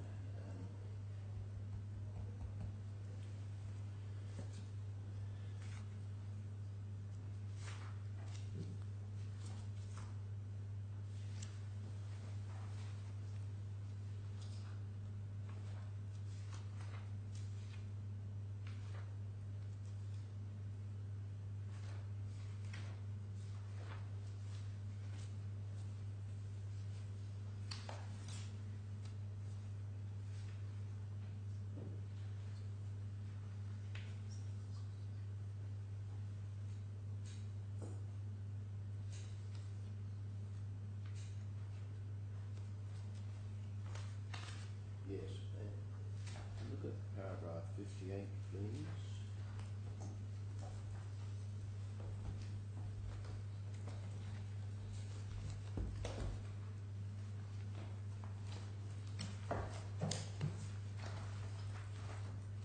I don't really quite understand how one should read that. We have really been focusing in the submissions on paragraphs 59 and 60, but they are meant to be additional or alternative to paragraph 58. Paragraph 58 alleges that the representation was false, and that is much the same as paragraph 59, I think. It is, my Lord, yes. It then says it became false. That would seem to be rather objectionable. My Lord, that's only insofar as it became false between being made and the contract being entered into, following the contract being entered into. So we should understand that as became prior to contract. Yes, my Lord. All right. Well, if we can take that to have been particularised, as it were, that might remove the vice from it. Probably does. Anyway, we'll take it as particularised in that way, and Mr. Reid, just adjust to that if you would, to see what if anything you want to say about it further, because you did draw attention to this before. My Lord, I did in a limited context, really, in terms of saying it was more terms of pleading, and my strong suspicion is the pleader was seeking to deal with the post-contractual That's the way I have fraud it. allegation. That's the way I read it. Yes. Mr. Kelly wants to tailor his pleading now. But that's a matter for him. But if it is to be read as meaning or became false prior to contract,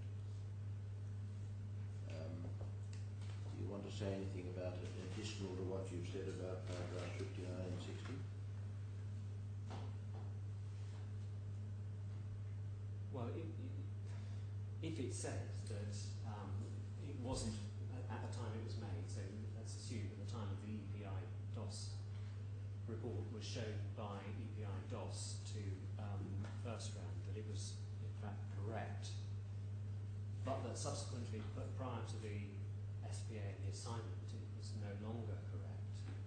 I think what's then being said is that that in itself was a form of deceit, presumably by way of some form of failure or by... That would mean that it said that it was false at the time the representation by the plans was made, wouldn't it? That's probably the practical result. Yes, so if you're aligned with that representation, which is not the pleaded representation, then... well, no, it is. It's the first pleaded representation, isn't it? Okay, well, if that's the case, then it's not within the context of becoming false, is it? Because in those circumstances, they would say when the representation... It is false. It was Yes. false. So we can sort of go around and... We go around in circles, but it doesn't really matter much. Yes. Yeah, I think that's probably right. So we can take it as particularised in that way, and perhaps, Mr. Killen, those instructing you could send an appropriate letter saying that, just so there's no doubt about it. Yes, certainly, my lord. Was there anything else, Mr. Killen? No, my lord. Thank you. Well, Mr. Reid, anything else? I just wish to clarify the evidence of Mr. Burke.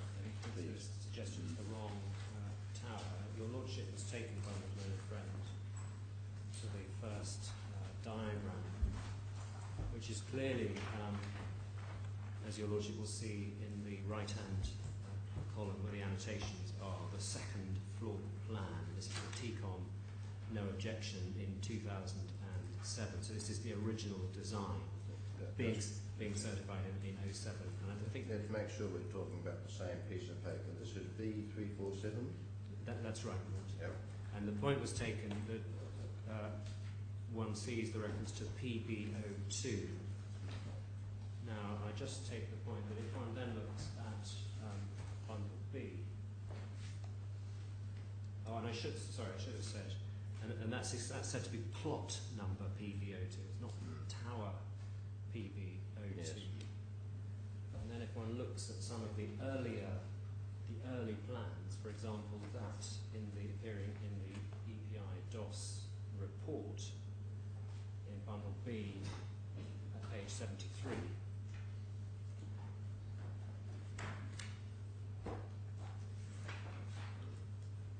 And that again says, sorry, the diagram at page 73, the floor plan there says DAMAC Towers PB02, even though it's quite clear from the table on page 72 that we're dealing with Tower A.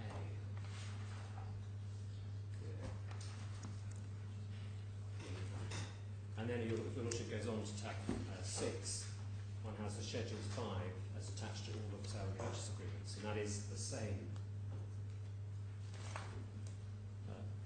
plan, again, reference plot PB02.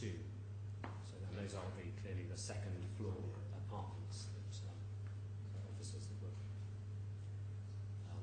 Okay, so your point is that this is in fact It is in fact the right plan. The same. My lord, yes. My lord, yes. And my lord, in terms of my learned friend takes a good point.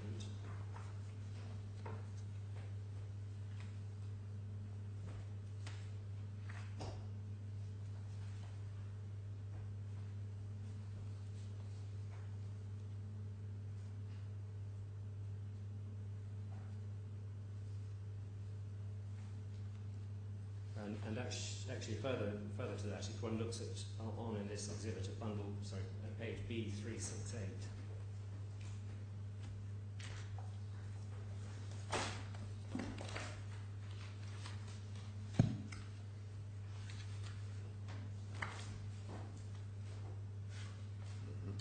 This is the new proposed plan of 7th July 2009. Your lordship will see that, and that has offices 9 and ascending, and that's clearly the left-hand tower on the diagram. Your lordship can see that the plan that I took you to first at 347 was again the left-hand of the two towers.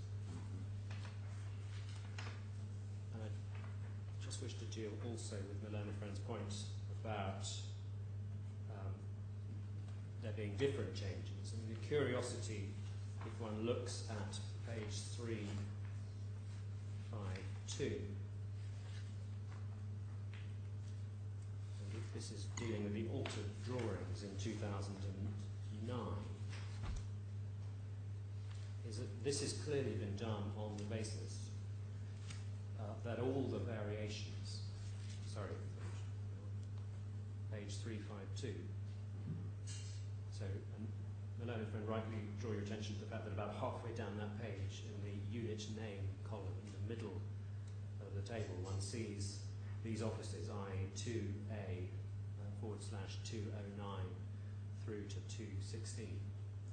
And if one then looks to the last but one column on the right, percentage difference, one sees there that all of the differences or the reductions in floor area for the DA 209 through to 216 are within the 3% tolerance. And your Lordship will be aware, because I took into the statements of account, that the final variations didn't actually achieve that, in that at least three of the offices exceeded the 3% tolerance, and that's why contractual compensation had to be paid and was paid in respect of three of the apartments. So this 2009 variation isn't in fact the final variation, because there's some further tweaking which results in three of the apartments exceeding the 3% tolerance. Well, it may well be moderately likely that this shows a progression of adjustments, and the final adjustment which did the damage was after contract. Mr. Killen's point is that it's really not conclusive and he should be allowed to investigate it. Why not? Well, you haven't offered any really good evidence. Well, my Lord, this is the change being made. There are subsequent tweaks. If there were, even if we, no matter which change we point to, Mr. Killen would no doubt say, well, there may have been a further change before that.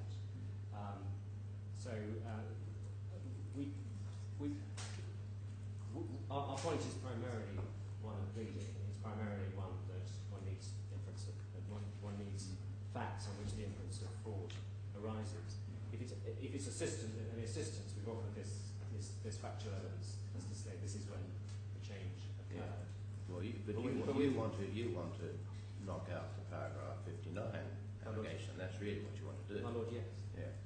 But we say we do that as a matter of pleading and a failure to be absolutely no basis on which to plead. And we say that this simply confirms that. So it's not our primary reliance on that. We don't say we need, and nor do we say that there needs to be any disclosure or trawls through the entire development and design documentation.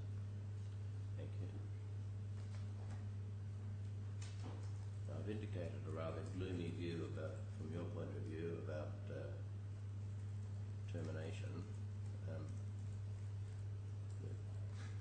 Anything more to say about that? Well, not without repeating submission. Okay. Thank you.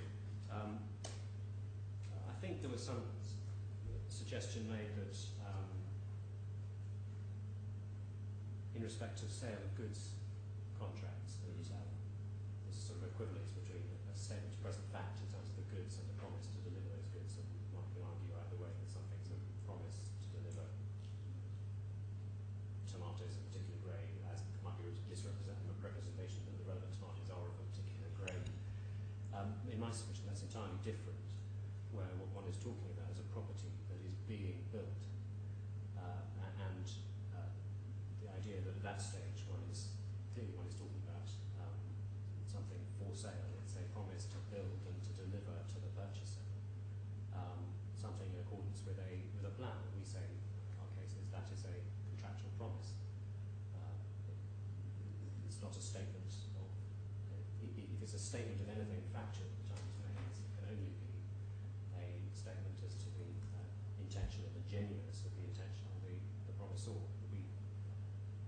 We say that it's a bad analogy that's sought to be drawn with sale of goods cases. In respect of Hillmore, this is said to be a developing jurisprudence. It's a decision, I understand, of Mr. Justice Bosanquet in 1838 in the Anomaly Reports. I think as a matter of reality in commercial law, if representation was made knowing that it was going to be passed on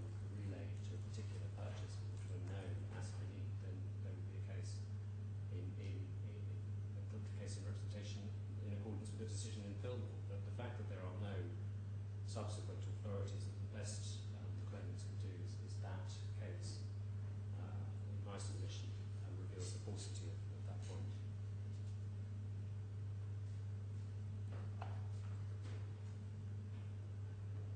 And all those are my submissions. Right, thank you.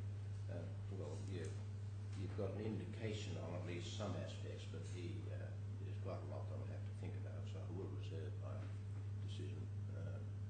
I hope I won't change my mind on the bits I've indicated a view on. If I do, I'll have to get back to you. But I think we should discuss what should happen pleading-wise. The points of claim are not terrific, but I suppose depending on what survives today, they're manageable, but the defence is really hopeless, Mr. Reid. Whoever drew that hadn't the faintest idea about pleading, hasn't read the rules. My Lord, it was put in, as I understand it, last notice, as what is plainly essentially a bare denial in circumstances where the pleader wrongly believed that he had to do that even though an application was being made for the injustice. It's quite clear. I'm not so much concerned with the fact that he put it in, although I think that was probably wrong too. It's unnecessary. If you want to apply to strike something out, you apply to strike it out as soon as it gets there. You don't plead to it first.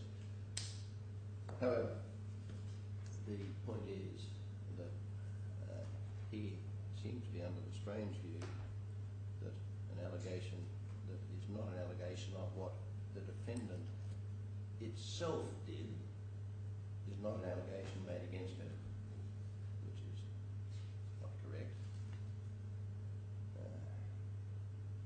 He has a penchant for wide and undesirable statements of the nature of the pleading alleged. And all those There are points, a few other problems. all those points have been made in there. It seems to me that once I've decided what survives of the points of claim, there should be an amended defence. Now, Mr. Killen, I know you won't want to see, I suppose, a sort of second chance to think about what the proper defence should be, but I did say earlier that in case management mode, my interest is in getting to the true issues. So I'm inclined to say that they should have leave to amend the defence because it is so hopeless. And if there is any particular thing in the amended defence which you then say is over the top, you can apply to strike it out.